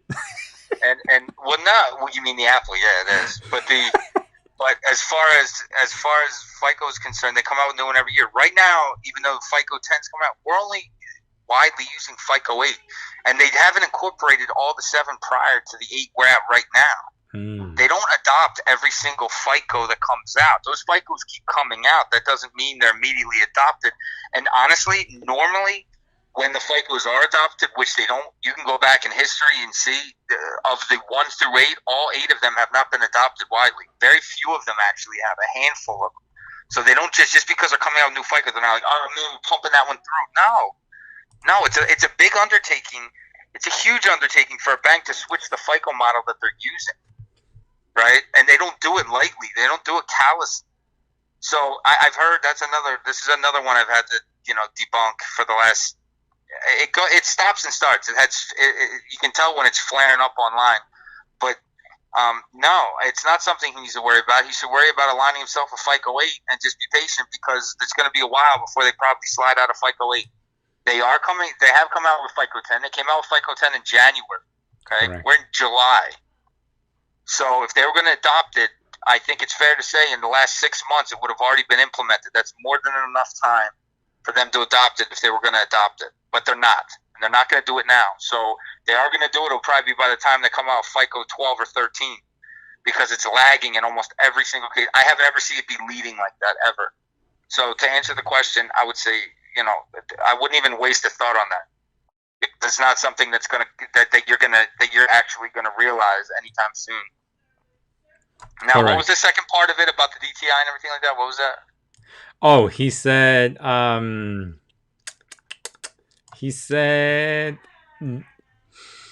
no more than 30% of the debt accounts, good income, and low to no DTI. Okay. I got a question. I got someone called me before. More of a statement, so maybe just didn't need a response. So someone called me last week and they asked me about FICO 10. I don't know if it was you, Antonio. But no, I hear it, honestly. I hear it 3 times a week. Oh, okay. Well, it was probably somebody different. But they asked me the same question, and I said the same thing that you just finished saying. Don't even worry about it. It's you got to focus on removing the negative account first. All those negative items got to be removed, and then all those FICOs 8, 9, Listen, and 10. I'll give you guys another example. I don't mean to cut you off, but I don't want to lose my thought. 2 years ago, was it FICO 9 maybe? Mm-hmm. Forget which FICO it was. There was a FICO that rolled out a couple of years ago. Might have been quite a few years now, where they advertised it everywhere. And part of the formula was they said they were going to stop reporting medical collections on it. Do you remember that? Do you remember when that came out? That was yes. That came out. It was all over the media. It was everywhere. Yes, I remember. Guess what? Nobody incorporated that one either. I used to get emails on that every single day. I thought they're not allowed to report it anymore. Then, again, obviously that fad slipped out and people came to the realization that it doesn't work like that. This is another example. Every single year they come out and they market it because it's a product, right? The same way Apple markets the iPhone every time it comes out. FICO does all kinds of press releases. They infest all these FICO boards and all these credit boards, and they do all this stuff to get people queued on it to draw demand to it. It's not unusual. It's a big publicly traded company. Their stock actually trades at a reasonable value as well. So it's not like it's some penny stock. It's not. They make a lot of money over there, and it's a for-profit business, so it should be expected that the same kind of bullshit that goes on with other for-profit companies goes on there. So, and it's the same thing, correct? Stuff, it's the same thing. Curtis just says it's the same thing. Like principles of FICO change little, like payment history, utilization, credit mix. Exactly, and they incorporate it very slowly. You understand what I mean? They don't make drastic changes overnight, because you know how much that would impact people that just borrowed the day before? I mean, you're exposing yourself to a lawsuit. That stuff has to be feathered in. You understand what I mean? Yeah. So it's like, it's not something that happens overnight. I mean, it happens when it does happen. He's absolutely right. It's very subtle adjustments, and it gets graded in over the course of time. They're not going to be on the cutting edge of a new formula and then expose 325 million people in the United States to it, not knowing if it's flawed. You understand what I mean? Correct. It's just not how it works. It's just not how we function as a society. So any concerns with that, I think, if I haven't painted a very clear picture, then I don't know how else clear I could be. Correct. Antonio, we're not getting on you. Okay, this is more of a forum. This is definitely. Listen, I've just heard the question so many times. Everybody learns from everybody here. Okay, this is you saying that question. Everyone learns about it. You know, we got, I don't know how many people on here, probably 30 people, and everyone learns from one another. Okay, so you ask the question. That's why we say it. Tell you guys whatever question you have. Let us, ask it. It's not a dumb question.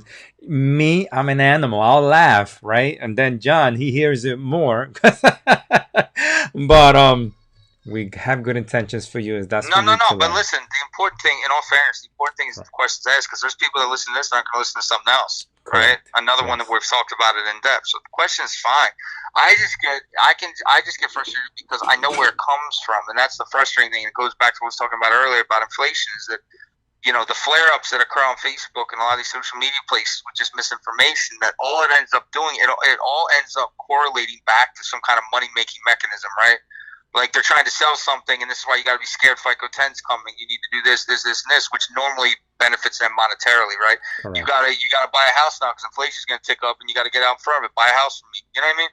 It's always culminated with some kind of an ulterior motive, which is grounded in misleading in an effort to capitalize on.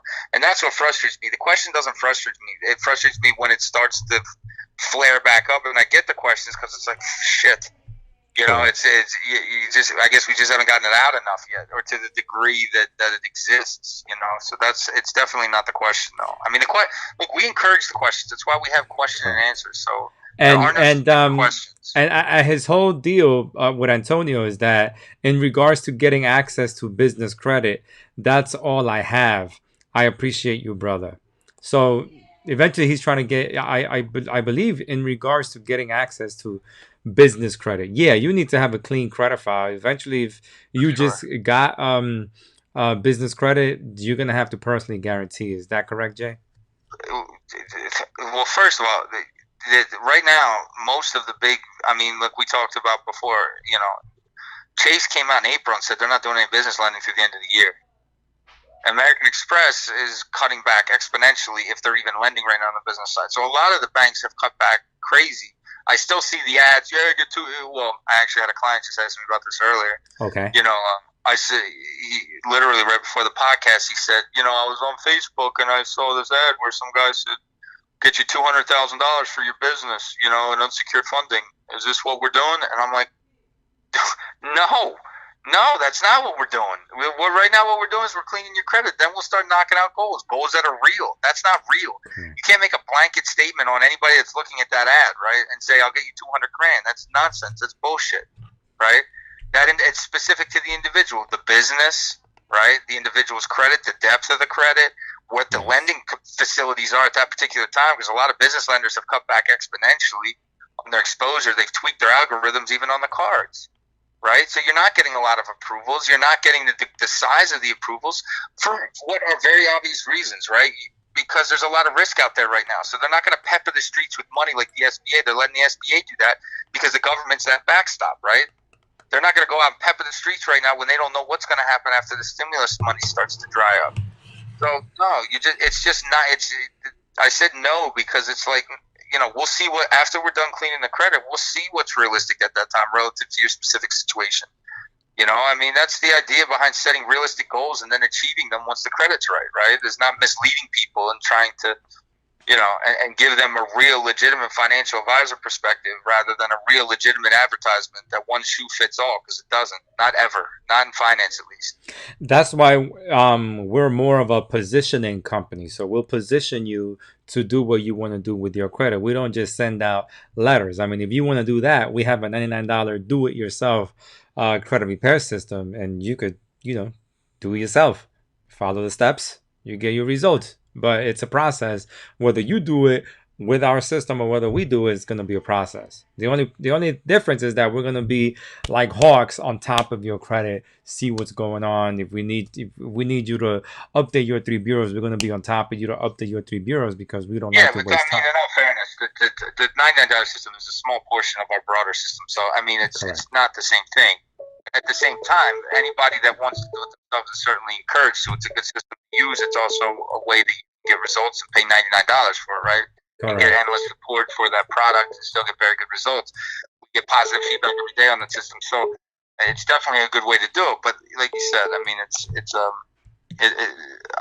what sets us aside outside of just the full financial perspective we provide to clients and the knowledge that we position them with is being able to get them to their goals as well, right? It's not just positioning them, but actually having to walk them through it.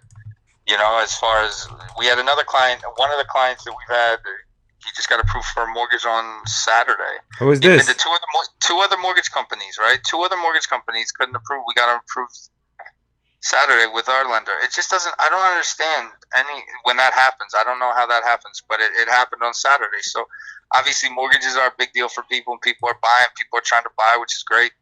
Yeah. We also position on the business side. We position on the personal side, funding, auto loans, etc.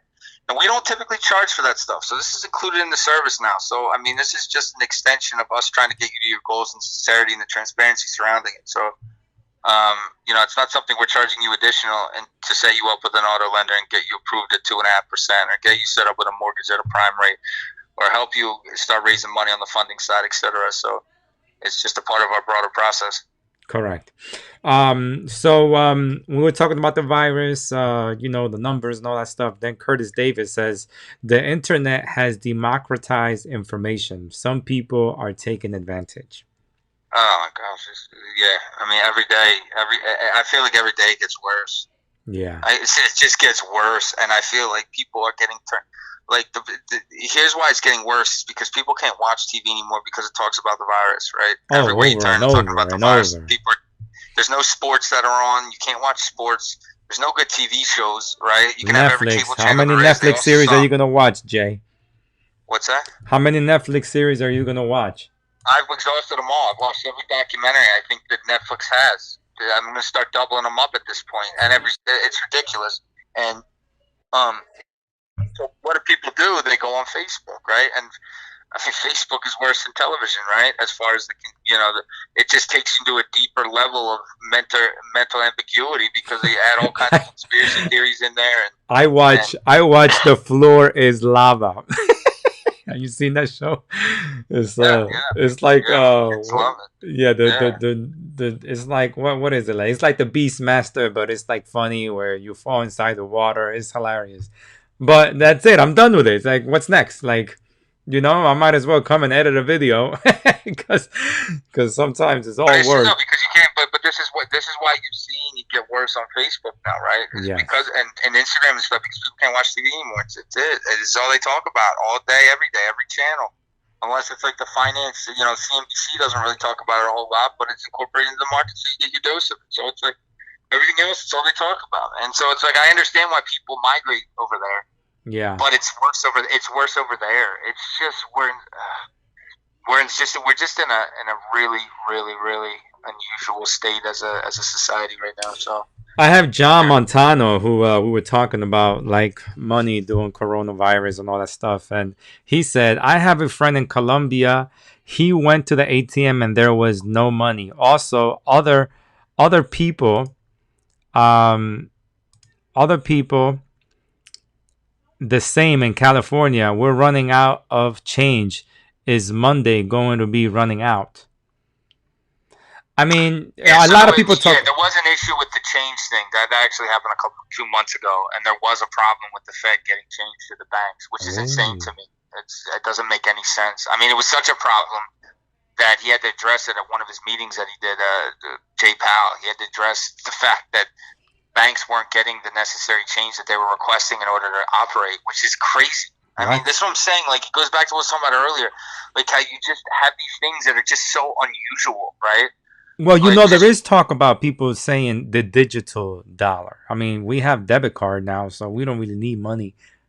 It's irrelevant, though. It's a balancing, though, right? Mm-hmm. Like, there's a natural balance. If you ever see a bank at the end of the night, if you see a teller, if you know how a bank works, like an actual bank location, they have to zero out their drawer, right? Yes. So all the money that they took in went back out, or it zeroes out, right? Correct. That goes on with banks as well, and the Fed, because there's a constant borrowing back and forth. How on earth could you be light on change? Where did it go? Seriously, where the fuck did it go? I mean, did somebody eat it? I don't understand how change disappears. It doesn't make any sense to me that not only does it disappear, but the supply of it has just disappeared.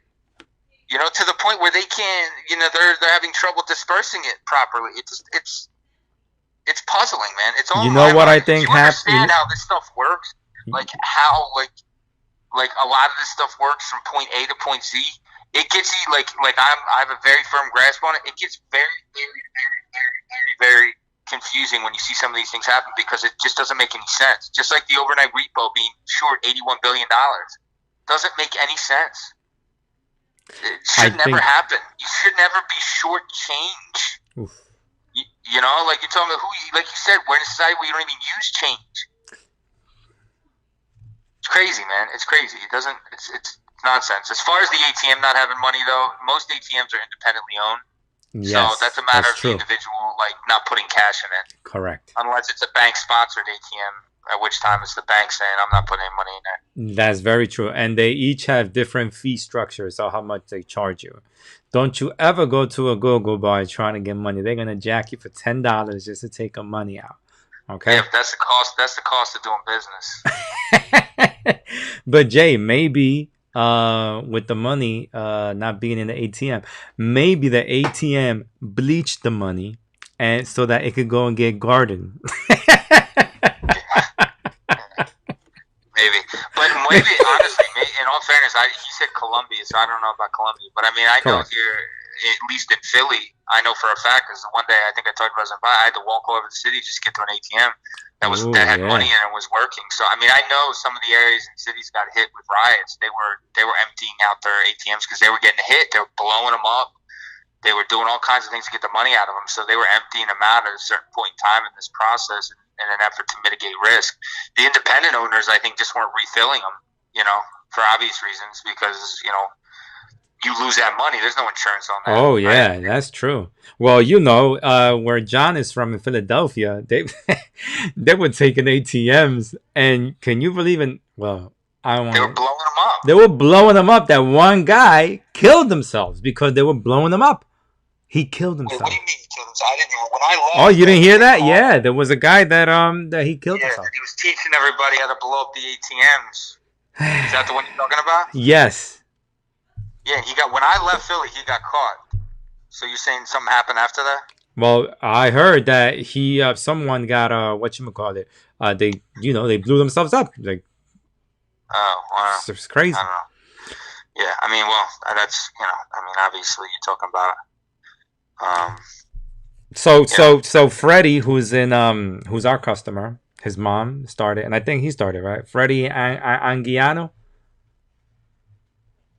Yeah, no, I know Freddie, of course. Okay, cool, Freddie. So he's like real estate is humming along still like nothing happening, and we have second surge ongoing here in California. You know, Cali shut down. Right. Yeah. Yeah, but listen, Freddie is sold, man. So Freddie, I told you this before in another podcast. Said the same thing. Keep buying, buddy. You make your own decision, and I fully support whatever decision anybody makes. People don't have to listen to me. There's absolutely Correct. no requirement to listen to me. I try to give information for people to make the right decision. And just because it doesn't happen right now, I mean, there's a reason why it says patience is a virtue, right? Patience is a virtue. The guy that gets out in the front, the guy that goes and buys the first flat screen for $15,000, and a year later they're selling it for $2,000, is not the guy that gets the victory lap, right? So, Correct. I mean, I'm just saying that you're more than welcome to go buy. I don't know about California prices, surging like you said they are. I think they were down year over year, and I know they're down since January. But Correct. I fully encourage. What's that? He's saying right here, prices of new homes are rising since the China virus started in March. The price, maybe in that development he's looking to buy in, but Correct. That's true. In the country, it's not. That's absolutely inaccurate. But I mean, again, look, like I said, and preface, I want to be clear about this. We try to educate so everybody can make the right decision based on the variables that they should be asking given the situation, or at least we allow an opportunity to give an alternative perspective or point of view on how you should be looking at how these things could possibly turn out, right? Mm-hmm. I hope that the economy just continues like Freddie to just take off like a rocket ship, right? And Correct. the market will be up 30% next year, and the real estate market will be up 80%, and it just keeps storming higher, right? With absolutely no justification or economic understanding of it, but it'll just keep going up more and more and more and more. But the reality is that's not how the real world works, and that's not how economies work, and that's not how economics work. So I think if you want to buy, I certainly encourage it. I just, I want to give everybody the right amount of information so they can ask the right questions and see if it works within their buying pattern, right? Correct. What Antonio asked, what do you think about properties? What do you think having properties when the tenants run? the tenants are Run. Yeah, I'm thinking he's saying, what do you think about having properties when the tenants, when they leave, I guess. And then he says funds are through the government. Well, yeah, that's true. I don't know. He Well, may no, be talking about, he might be talking about Section 8. I mean, yeah, there's a Section couple of 8. Section 8 um, never late. That's our well, they don't cover 100. Section 8 doesn't cover 100% of it. But to answer, if he's talking about Section 8, I mean, look, real estate's real estate. I mean, everybody. The thing that I love the most about real estate, obviously, is because I've been buying since I was a kid. So, I mean, is not only the equity side of it, but there's a tremendous amount of tax advantages that come along with it. I mean, enormous amount of tax advantages that come along with it, which we've talked about in previous podcasts, so feel free to watch it. But, I mean, obviously, there's long-term capital gains. You avoid the short-term capital gains if you're not flipping, even though I flip as well, but I also like to hold. And at the same time, I mean, it becomes a leanable asset, meaning like you can leverage it if you need to as it continues to grow and appreciate. You don't have to sell it. You can tap into and buy more and more and more, obviously, if everything goes as planned, right? But you're also making a bet on the long-term viability of the economy, because real estate, in a lot of cases, if you're buying long-term, it's a long-term play. But during that whole time, you get a lot of tax advantages, which I think is spectacular. When it comes to Section 8, a lot of times Section 8 properties are in areas that haven't quite turned over. They're in tough areas where there's not a big equity play, but you end up, typically speaking, in most Section 8 areas, you end up making pretty good cash flow. So you're not going to get the equity component, but you're going to get the cash flow on the rental component, right? As far as how I feel about tenants that run, I got to be honest, in all the years I've been doing this, I've been buying and selling real estate for, what year are we in, 15 years. I haven't had. I think I've had that happen maybe 2 times, and neither one of them left the house in real terrible shape. So it was kind of an easy transition to put somebody back in. So I can't really speak on that in much depth. All I can say is that, I mean, if you do your job as a landlord, I think in a lot of cases there's a level of respect there, like there is in other walks of life. yes. And normally that doesn't happen, in my opinion, or in my experience, because I've managed properties. I mean, at one point when I was predominantly in Philly, I mean, I had a management company. I was managing I used to build houses for hedge funds too. I had a particular hedge fund in New York I built a ton of houses for in Philadelphia, and I managed a lot of the projects too, the properties as well. And I mean, it's like, it's the same walk of life, man. You treat people with respect, get respect. I mean, even in the ghetto areas, John, people want to live in a clean environment. Come on, man. It's just respect, man. It's just respect, period. That is a universal language that works across all boundaries. Correct. Right? You don't have to see eye to eye, but if you treat the human being with respect, right? I mean, a lot of times you get that respect. And talking about respect, yo, just, we help out a whole bunch of people. But we come across some people who who want to get on the phone with us, and they start cursing. They're not happy with their situation, with their credit, and we don't take that. I mean, you gotta have respect for us. We trying to help you out. We trying to help out the masses with doing this online. Me being on YouTube for so many years, it's all about just trying to help out, educate as many people as possible. But we don't know who's in the other side. We don't know if that person's going through a hard time financially or whatever. But I treat everyone with respect every time someone calls me, wants a quote or whatever. But sometimes we don't know who's on the other line or who's on the other side. Listen, here's the reality. You like telling these stories about whenever we have like one problem client. I'd say out of on a 100% scale of clients, I would say less than 1% of them are problems. I'm trying to avoid that 1%. I would say that the people that have become problems, is exactly what you said, where they got other stuff going on, and it just happens to present itself in this way. And there's issues that it's a part of business. It doesn't matter if you're selling lawnmowers, you're doing credit, you're a banker, you're a fund manager. It's the same idea. I think over the course of time, I'm very grateful for this relative to Oh, the we've been base of getting so much clients better. 5-6 years ago to where the level of the client that we get now, as far as their understanding and their overall approach and just everything, it's totally different. I'm incredibly grateful. But like anything in life, man, it's a lot of work. Not everybody's going to see eye to eye, but I think we've done a good job of over the course of time of getting of weeding out the people that necessarily don't align with our process or our approach, and retaining the ones that are in line with our approach. And I think that obviously makes the process much more fun, and obviously makes it the process. It's a lot of fun. It's a lot of fun. Yeah, it really does. I wouldn't be in this business if I didn't have fun helping people. Like, it's so much fun to be online, to have a whole bunch of y'all watching us, listening to us, getting educated. You become a customer. You thought that you weren't able to get into a certain goal and financial goal, and the next thing you know, things start happening for your life. You start getting a credit card. You start getting a vehicle. The next thing you know, you're in a house. A year ago, you didn't even think about that, but now you're there. For us, is amazing because we were able to help you out. You know what I'm saying? But it's not only that, but it's you're also coming through with what you promised. And in this particular business is like a brick of gold, right? Correct. Because there's a lot of smoke that exists, and the one thing we like, other than the 10 years, however many clients, yes, all the goals and everything we've hit for clients, that's the one thing I think differentiates us from a lot of other, just on a very binary perspective, is just the ability to come through for clients when a lot of, not to crap on other companies because I know we're not the only ones. Correct. But when a number of other ones weren't able to for them. So I think it kind of reinstills some trust in the process. Just getting them to the goals obviously is an enormous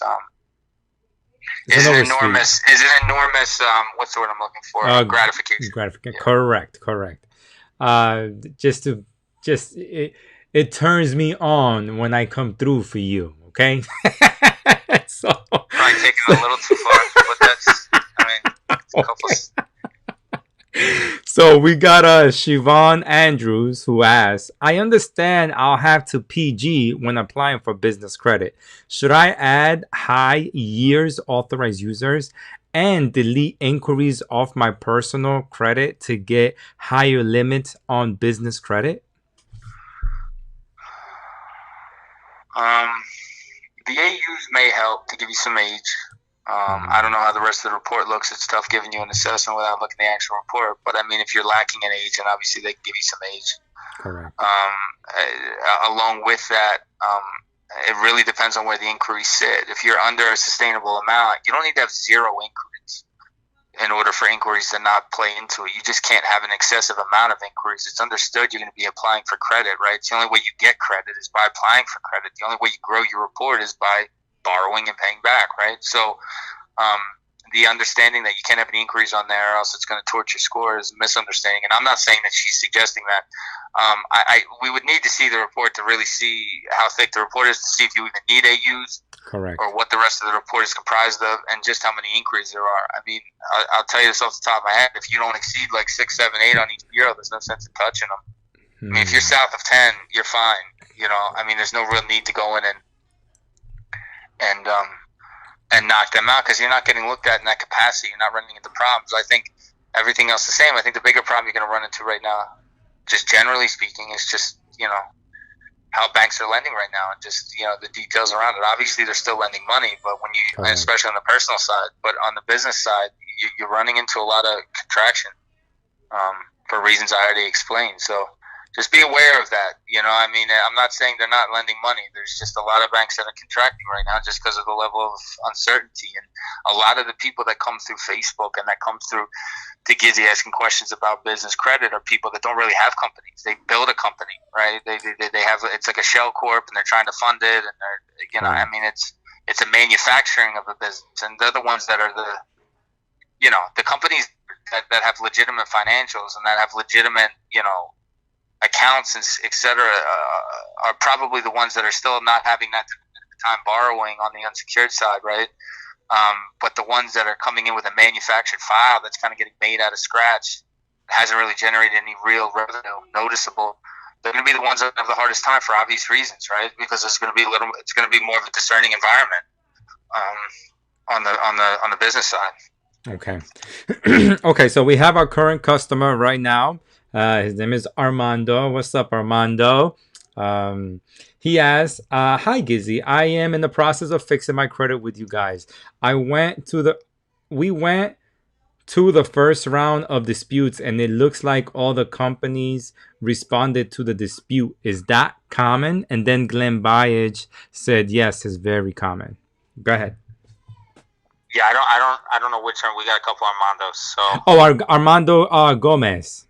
Gomez. So we're not done. We're not even done his first round yet. We're not even done with your first round. We're not even done with the first 30 rounds. None of the disputes have come back yet. Oh, well, he's gotten letters, I guess. He's saying maybe he's getting letters from the creditor. Correct. But he's not getting anything from the bureaus. Those disputes. We just started like 10 days ago. And it is common for you to get letters from the creditors. Yeah, and you can disregard them. Oh, yeah, disregard them. You can disregard them. They're not, But get in the habit. We ask you to send them over just because there's stuff in there we can use. But as far as using it as a point of reference, the creditor letters are not necessary to use. Okay. All right, cool. So Andrew Johnson, Minnesota truck driver. What's up, Andrew?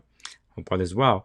He says, "Hey, Gizzy and John, when you've went through the first couple of rounds and then you ask for the method of verification for disputes and also the other round of debt validation, and they send back a copy of an old file that doesn't have a signature or any ownership, what should the next step be?"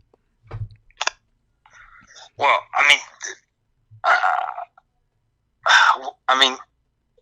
number one, they don't need a wedding signature. That stopped like 5 years ago when everything got done electronically.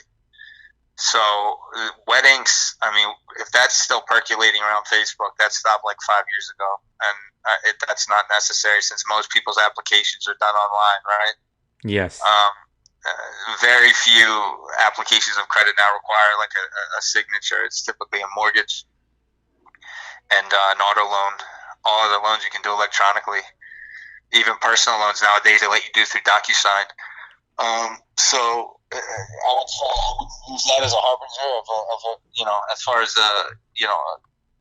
if he's asking when he gets through the validation, because a lot of the purpose of a validation, right?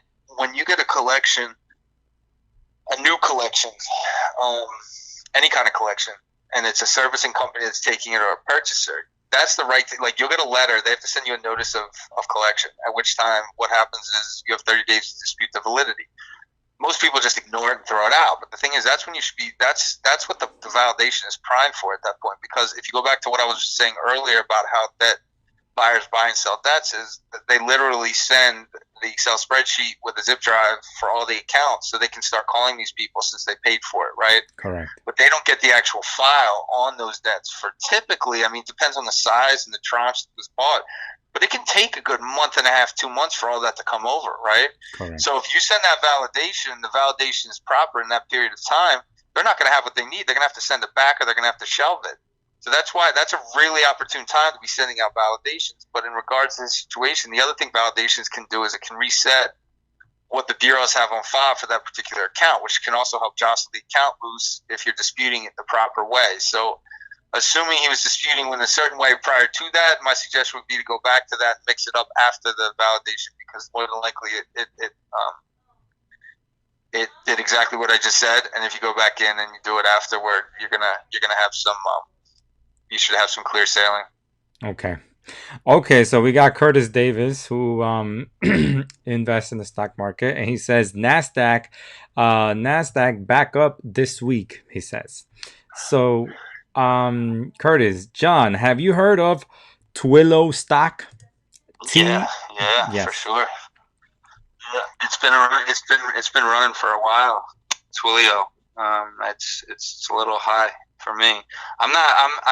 Right now the tech stocks are just, in my opinion, they're just too high. They're just insanely priced. Amazon went up again today, some insane amount, which was, it's priced into like 2023 earnings unless there's some huge growth thing that we're not aware of. So I mean, it's priced so far low right now, that it's really hard to rationalize a lot of these tech stocks. But you know what? I mean, given the fact that I do think we're going to run into the election at least, I mean, there may be more upside to go. I know Microsoft reports. Microsoft reporting tomorrow or Wednesday, so it's inevitable that their numbers are probably going to be good, which is going to help bolster the Nasdaq and the Qs even more. And as long as Amazon keeps running, it's the same deal. But as far as Twilio, it's that thing has been running, so I try not to chase. And for me, that would getting into that now or even any time in the last 3 weeks would be a form of chasing, and I just refuse to chase. It is a good company, though. Okay.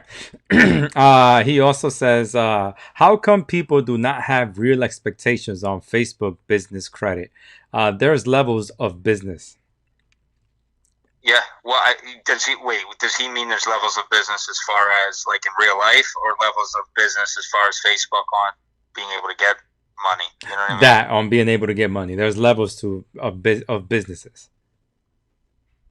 I guess. Well, I'm not sure I understand the question. How come people do not have real expectations on Facebook business credit? Yeah. Okay, there's levels of business. Yeah, they absolutely. Yeah, no, for sure, and that's the problem, right? I mean, it goes for anything. It doesn't just go for business funding. I mean, just about anything. The expectations are jaded, right, in the wrong direction. Listen, my whole thing in general about anything in life is about setting expectations, right?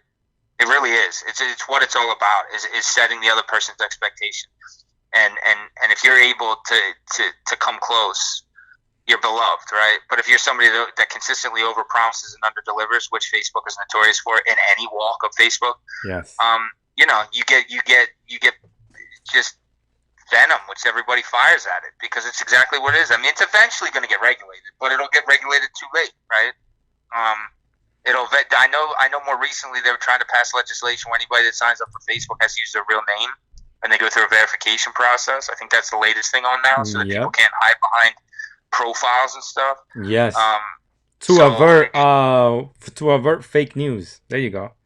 To avert fake news, but also make people stand behind what they're saying, right? So there's no confusion, because a lot of people will just say stuff, right, whether they believe it or not, and they'll just percolate it because they're bored. I mean, I know that's a small percentage because most people are just so profoundly influenced by their perspectives these days, right, wrong, or indifferent, but they still won't do it in their own name, right? Yes. So, I think that as it comes to just expectations when it comes to sites like Facebook and Craigslist, they're just trying to get bodies in the door, man. They don't care about executing in a lot of cases. To tell somebody that there's it's just some of the stuff I've heard over the years is just disturbing about how they draw people in and say anybody can get $200,000 in business funding. We'll build a business for you. Correct. We'll do this, that, the other thing, and they charge them all, and it's nothing. It's curtains, right? I mean, I don't even know if any of this stuff even happens. Problem is, they sell them on a story, and I just don't. It's unfortunate, and I just don't know why there's not any element of regulation or expectation. It's part of the reason why we like to do this stuff is just to educate, But I just don't think. Our stuff gets out to enough people. Shame. I mean, it gets out to our clients, and I know for a fact that the clients that go through our process and leave on the other end, they're exponentially smarter when it comes to financial things than when they came to us, right? Yeah. And understanding what's real, understanding what's smoke, understanding, how these ratios work for a mortgage, how the ratios work on credit cards, auto loans, etc. One of our clients, Lonnie, the other day he came to us not that long. He came back to us, actually. He got approved for $45,000. His interest rate was 4, I think. On what, Jay? He was so happy. Yeah, he was so happy. On what? What he got approved for? What's that? What he got approved for? What car? Well, he got his approval. Oh, he got his approval, $45,000 car. Okay. $45,000 at 4%. I mean, you're talking about. I mean, for him that was borrowing. I think he was borrowing. Let's just say a lot more before. I don't want to put his stuff out there on Front Street in case, just in case he doesn't want to talk about it. But I'm happy for him. He's at 4 now, and he was ecstatic about it, and he should be. I mean, it's a great thing. And he's learned a lot in this process. So the clients that come to us, we love the fact when they're actually when they're involved too, I mean, it's great. It's a beautiful thing. And then when they hit the goals and they're excited about it, then it's hard work paid off. Okay, Freddie says, hey, John, if you plan to stay in the house for a long time, put 20% down, it's always a good time to buy a house? Question mark. No, because you're 20. Yeah, if you're treating your 20% like you want to, like you just want to set it on fire, then yeah, sure, buy whatever number you want to buy. But I mean, look at it like this. Let's just use round numbers, okay? Let's say you buy a house in Bergen County for $1 million, and it was only worth, the market that they were asking $950, and it got bid up about 6% over market. Okay, Correct. you put 20% down, so you financed $800,000 of it, right? Let's just say that you bought, again, keep in mind you bought it for $1 million. Put down 20%, which is $200,000. You financed $800,000 with closing costs. About over there in Bergen County, it's probably 6%, so that's $60,000. So you're into it for $860,000. Okay, it's worth $950 because you overpaid for it. Okay, so now your delta is about $90,000. That market only needs, literally at that particular point in time, if you turned around that day and sold it, you have to pay 8 points again to sell it, 6 to the realtors, and then 2 in transfer tax. So at $950. You literally have just paid out 8% on $950, which drops it another $75,000, which takes you down to $875. You would break even.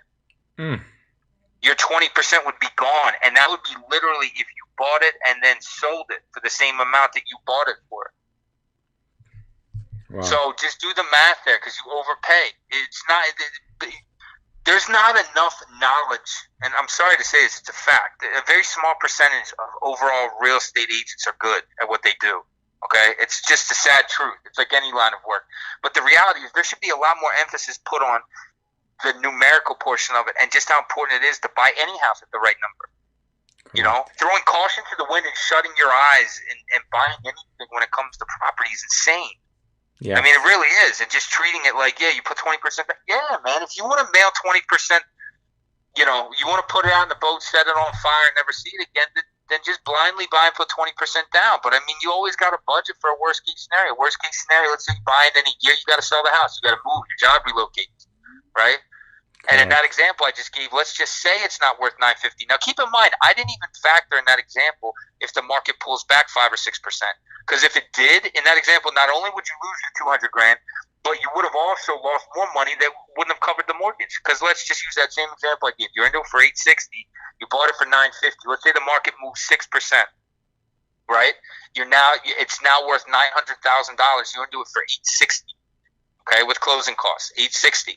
Now it's worth $900,000. When you sell it, you're 8% off of it. You're into it for $820. You've just lost $40,000 on top of the $200 you put down, and that's only if the market moves 6%. So just think about I mean, it's very important for people to actually put pen to paper and actually make sense out of this stuff, because you can get hurt. It can be hurt on a primary residence, which is exactly why I keep getting so angry when I hear people overpay for these houses. It's insanity. Oh, the realtors, they love saying, I sold this house. Yeah, of course 70%, they do. Of course they do. 70,000 overpriced. Because that looks to whoever's considering selling, right? Correct. This is the guy you want selling for you, right? Oh, yeah. And if you're the guy buying, what you should be saying is, I don't want this motherfucker helping me with anything. Right? That's what you should be saying, but you're not. So that's why you always see people are like, yeah, I'm a seller's agent, I'm a buyer's agent, because there's two fundamentally different approaches, right? So I hope I answered Freddie's question in clarity, because you can really get hurt thinking along those lines. I mean, seriously. I mean, the example I gave was just if you turned around, if you overpaid a little bit, you ran the price up, and you put 20% down, and you turned around and sold it for what the true value of it was versus what you marked it up at. And I did that example on purpose because you got people that are overpaying right now, which is insanity to me. It's so dangerous, man, and reckless. Yes. Okay. Okay. So we have let me see. Oh, Armando Gomez, who asks, what about the grants that the government is offering? Do you need good credit to be approved? What grants are you talking about? I think you had that question before. Grants for people who work at the hospitals or something like that. Remember I asked you that question, Jay? Or I don't know if I did. Say it again. The grants. What about the grants that the government is offering? Do you need good credit to be approved? grants. But is he talking about? He may just be talking about. EIDL? Yeah, that's my guess. The PPP and the EIDL, and if Okay. if that's what he's asking for the SBA programs for the business owners, Okay.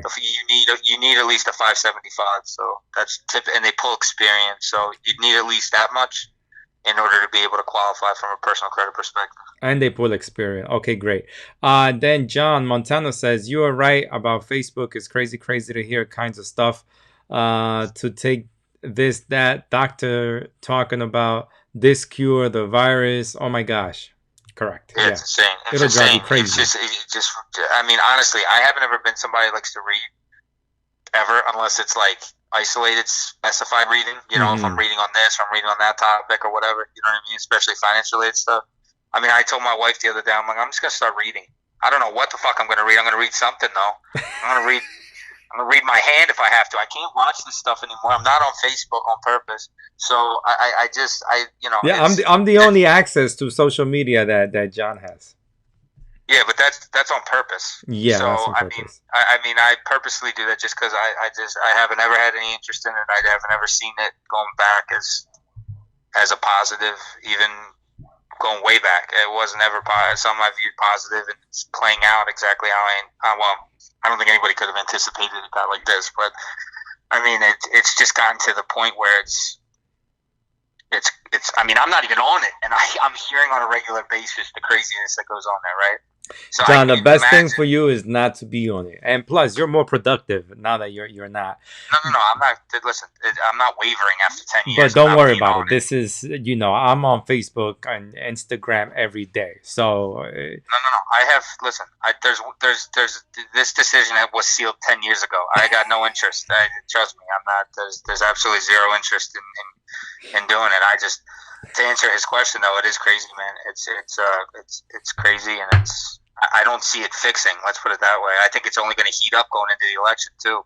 It's only going to get more intense. Didn't you see Kanye West yesterday had his first rally? He's all over the news now. Oh, it was hilarious. Yes, Armando Gomez says yes, the PPP. Okay. Yeah, so it's 575. Okay. Okay. So, then we have Ricardo Roper says, "Hey Gizzy, I co-signed on my brother's student loan 13 years ago, and these people are still coming after me, and a firm from out of the state slapped a judgment on me which I had removed from reports. Now they're a new law firm.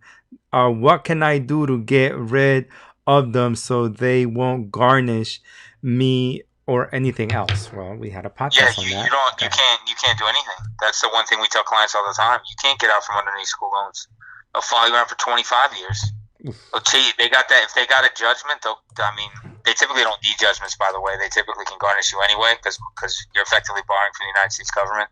So, I mean, if he actually went to court and they got a judgment, I would be surprised by that. Typically speaking, they have the ability to go, and they normally send a letter out notifying clients that they're going to either take your tax return money garnish, or they're going to take all those measures if you don't start getting on terms with them. And if you don't, then that's exactly what they do. And we've had to get a lot of clients out of the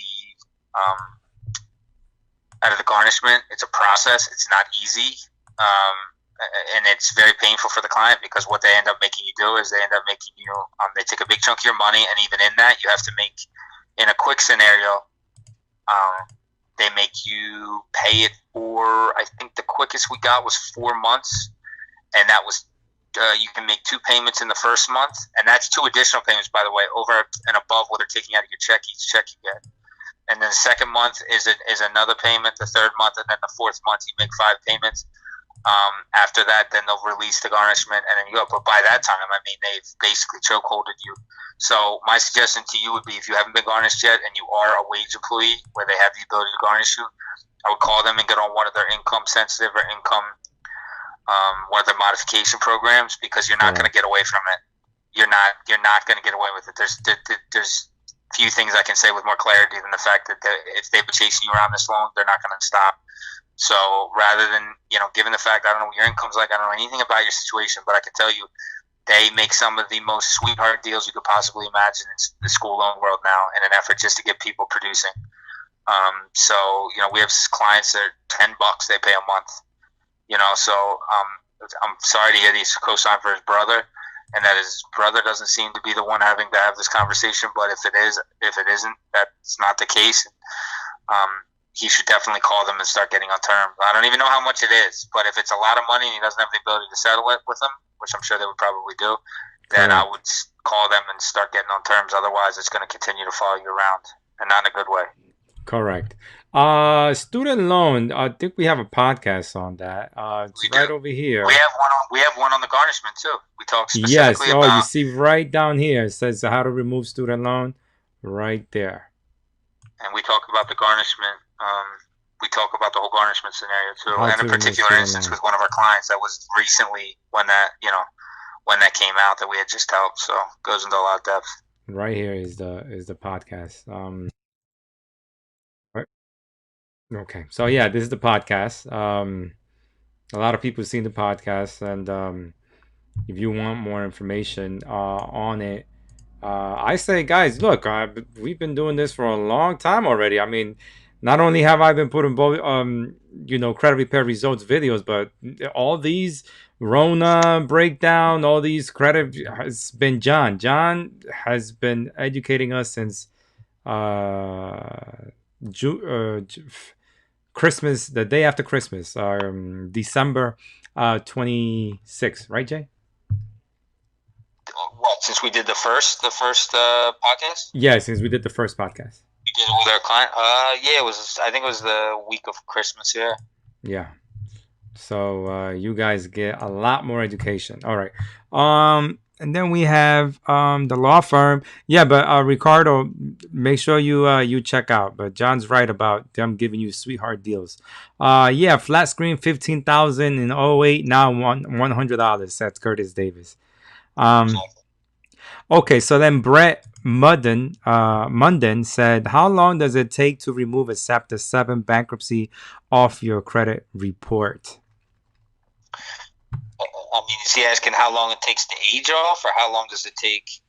Just to no, he's talking about like if we go and do credit repair, how long does it take to remove it? I mean, we could remove it.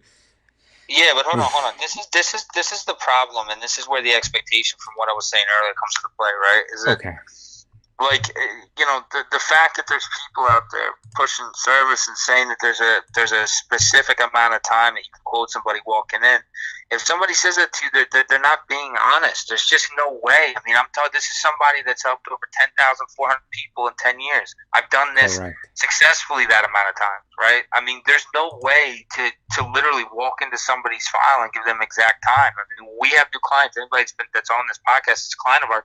You know what we say? We always say there's just no way to give an exact amount of time. What we do is we base it off the large median of people that we've helped, and we base it off of an average, and that's the best we can do. So if you have helped 10,400 people, and the average turnaround time is anywhere from 2 to 4 disputes, that's a pretty good idea. You're going to fall somewhere in that range, right? But there are some people that take longer. There's some people that get done shorter. But a large majority fall right smack dab in the middle. And without looking at the file, I can't just spitball how long it's going to take to remove a Chapter 7, right? Because when we set expectations, they're expectations we intend on coming through on, because that's how we get referral business. That's how we get repeat business. That's how we can show results. We don't do it just to get you in the door with the idea that you're going to fizzle out as a client, and we're not really concerned about your livelihood as far as where you get to your goals. I mean, this is like a legitimate process we operate with. And a legitimate we have a legitimate process and system set up. You watch a video, you contact me, I send you my info. The customer service that John gives is very direct and very, straight to the point. And people love that type of service. When you just be direct with them, send them, yes, it's going to take this time. Or, you email us, we email you back ASAP. I mean, we take your success seriously, if anything. Okay, so Ernest Dobson says, I'm pretty annoying. Nah, you're not that annoying, Ernest. He's not annoying at all. Why would you think he's annoying? Unless he's about to ask a question and set up and being annoying, but he hasn't been annoying as a client. You all right, Ernest. Glenn Yeah, Byage, that's how I feel. He says, got cards, as in credit cards, and cars, vehicles, soon a home. He laughs. Good for you, Glenn Byage. Okay, then Freddie says, John and Gizzy, why is Capital One and other affiliates of them are so hard to remove? As you know, you guys are working on my mom's file. Just heard lots of stories of Capital One resistance. no, it's not. It's not. I mean, look, from a simple perspective, Capital One's only 95% of their business is obviously credit cards. So, Yeah. I mean, if somebody's trying to sell you a story on Facebook, they're going to use that as the justification, right? That they have the ability to focus more on the dispute side of it, which they don't. But that they did, which makes it more difficult. It's not a particular type of creditor. Because I can't imagine, and you correct me if I'm wrong, but I don't remember over the last 10 years us ever being like, man, that's really hard to get off. It's specific to each individual file, right? And the particulars of that file. That's what we say all the time. It's not something that you can walk in and be like, yeah, it'll get done in the snap of a finger. Sometimes they do get done in the snap of a finger. I think we talked about this before. We've gotten files that only have a couple accounts on. I mean, I've gotten them done in 3 hours before, literally 3 hours. I mean, that was the quickest I think it took before, which is insane, right? So, but that's not normal. That's not the normal turnaround time. That's not the average. The average that I provide is the average that I provide, and that's what we go in with, whether you have one negative account or you have a slew of negative accounts, because that's an average based on a very large numerator that we're backing it in from. We're not just shooting from the hip like, there's one account, so it's going to take 15 minutes, right? Because that's nonsense. That would be ridiculous to and we're not in the business of over-promising. Correct. We're in the business of setting expectations. So, Freddie, I can't tell you that we had problems with Capital One. I can't tell you that we have specific problems with specific creditors. But I can tell you that, there's certain files, just with the dynamics of that particular file or any number of other variables, which I'm not getting into right now, because it's a wormhole, but that can impact, accounts taking a little bit longer than they typically should. Okay. All right, Freddie. And Andrew Johnson says, thanks, guys, for the information when he asked about that. Curtis Davis says, I'm Twillo up 99%. Yeah, it's way up, man. It's crazy up. Then we have Eric Gigliotti, who is referring us a bunch of people. He says it's best to use lines of credit and high credit cards, balance transfer checks to buy real estate and then do refi. Line of credit range 4 to 6% a year, and balance transfer is 12 to 18 months interest free. What do you think about that, John? No. Lines of credit for sure. We did a whole podcast on this, buying on credit cards and stuff. I mean, that is true. It's right over here. The buying real estate. Obviously, lines of credit for sure. The amortization is longer. The way they amortize the payment is different. The rates, depending on if secured or unsecured, is going to deviate, and obviously that deviation is going to play into the payment. But buying on credit cards and stuff, that's you have to have a clear entrance and exit strategy to be able to make that sustainable and it not completely torch you.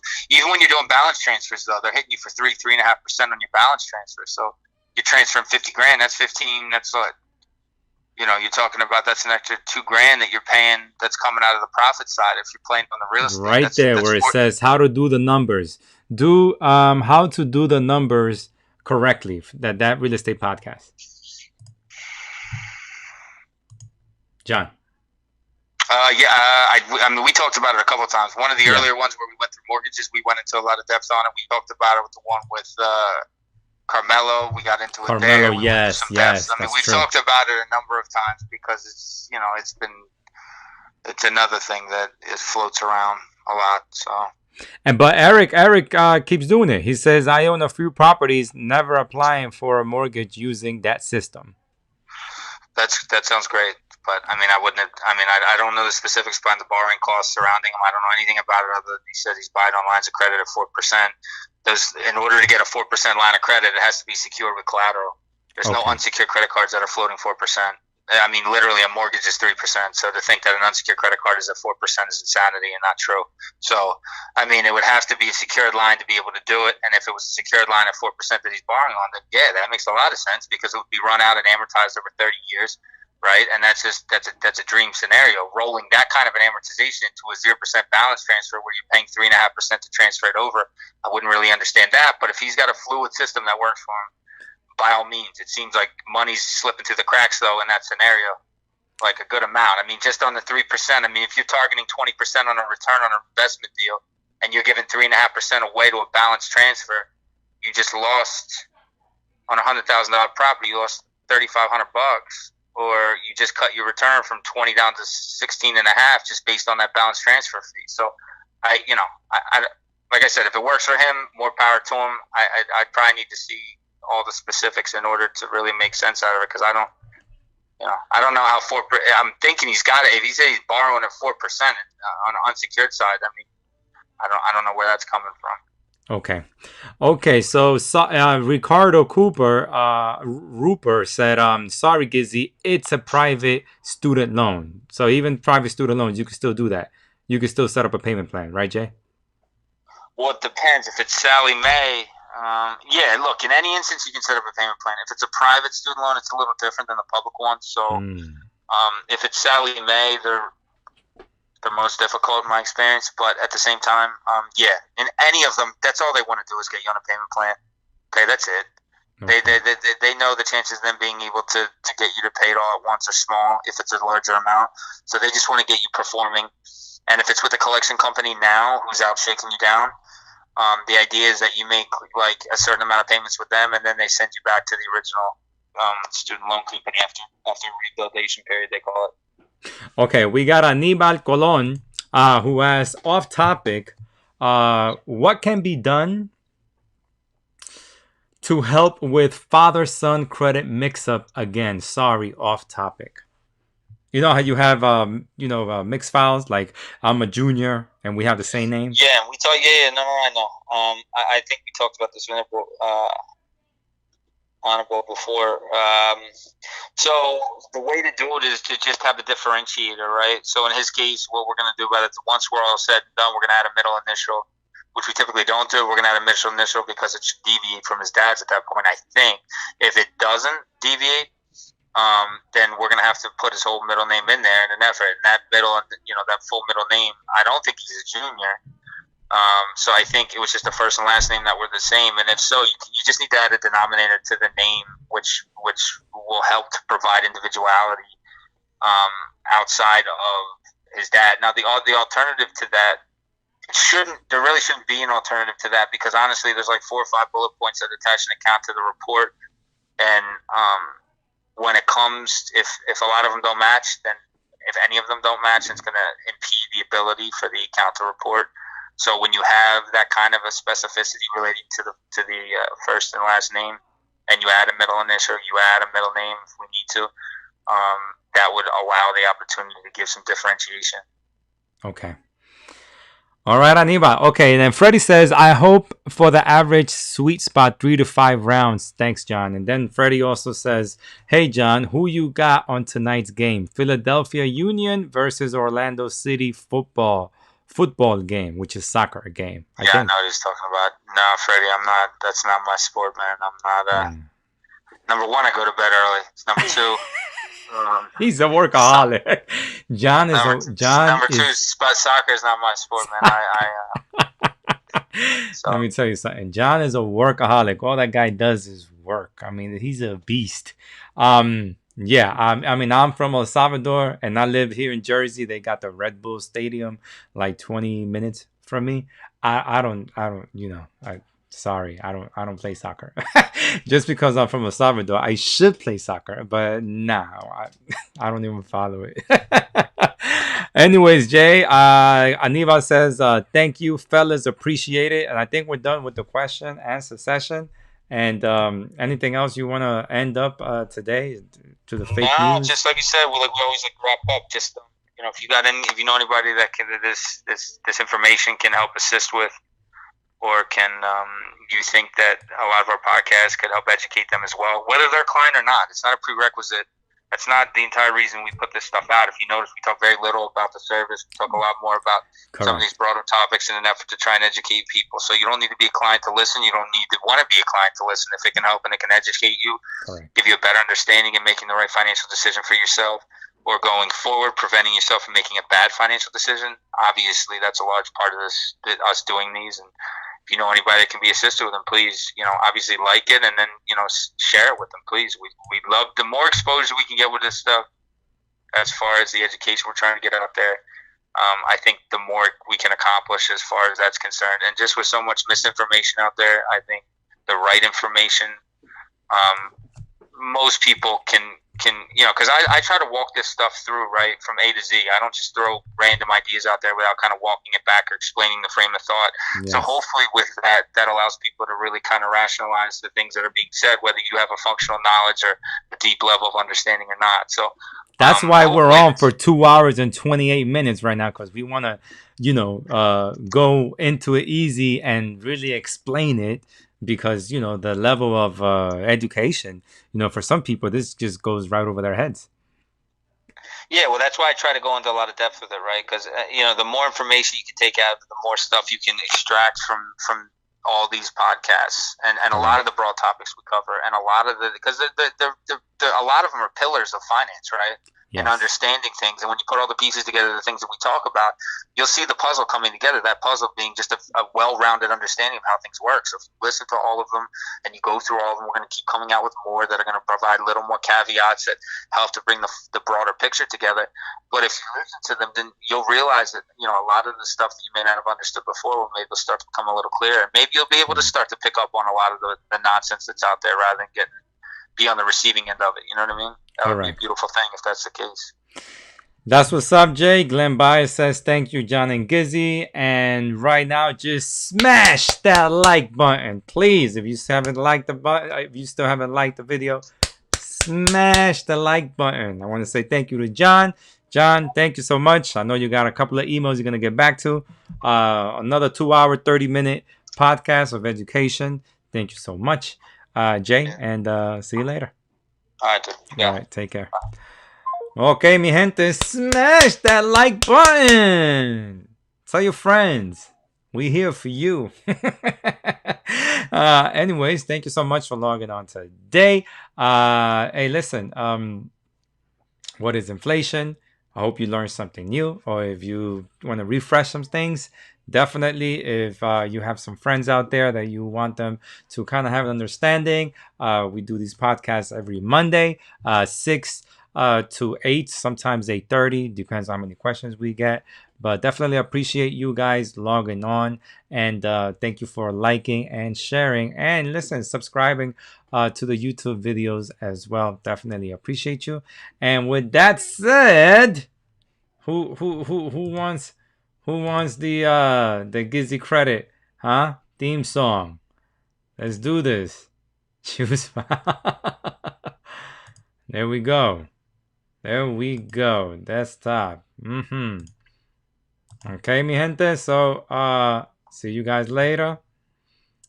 And bendiciones to all. And Gizzy, we need more midweek videos. I do credit repair results videos midweek.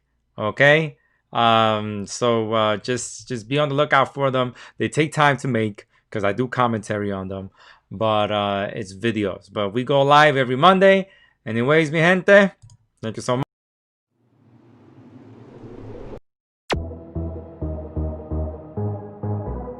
Hashtag GizzyCredit. Hashtag GizzyCredit. Hashtag GizzyCredit. GizzyCredit. Anything you want, then you can get it. Don't get scammed, cause then you'll regret it.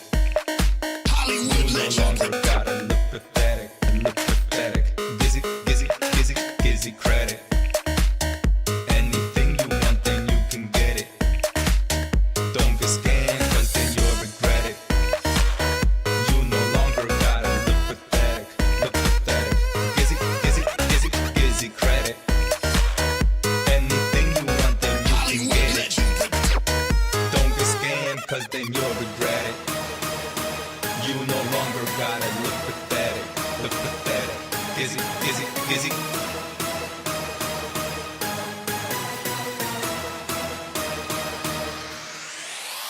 GizzyCredit. Anything you want, then you can get it. Don't get scammed, cause then you'll regret it. You no longer gotta look pathetic. Look pathetic. Gizzy, Gizzy, Gizzy, GizzyCredit.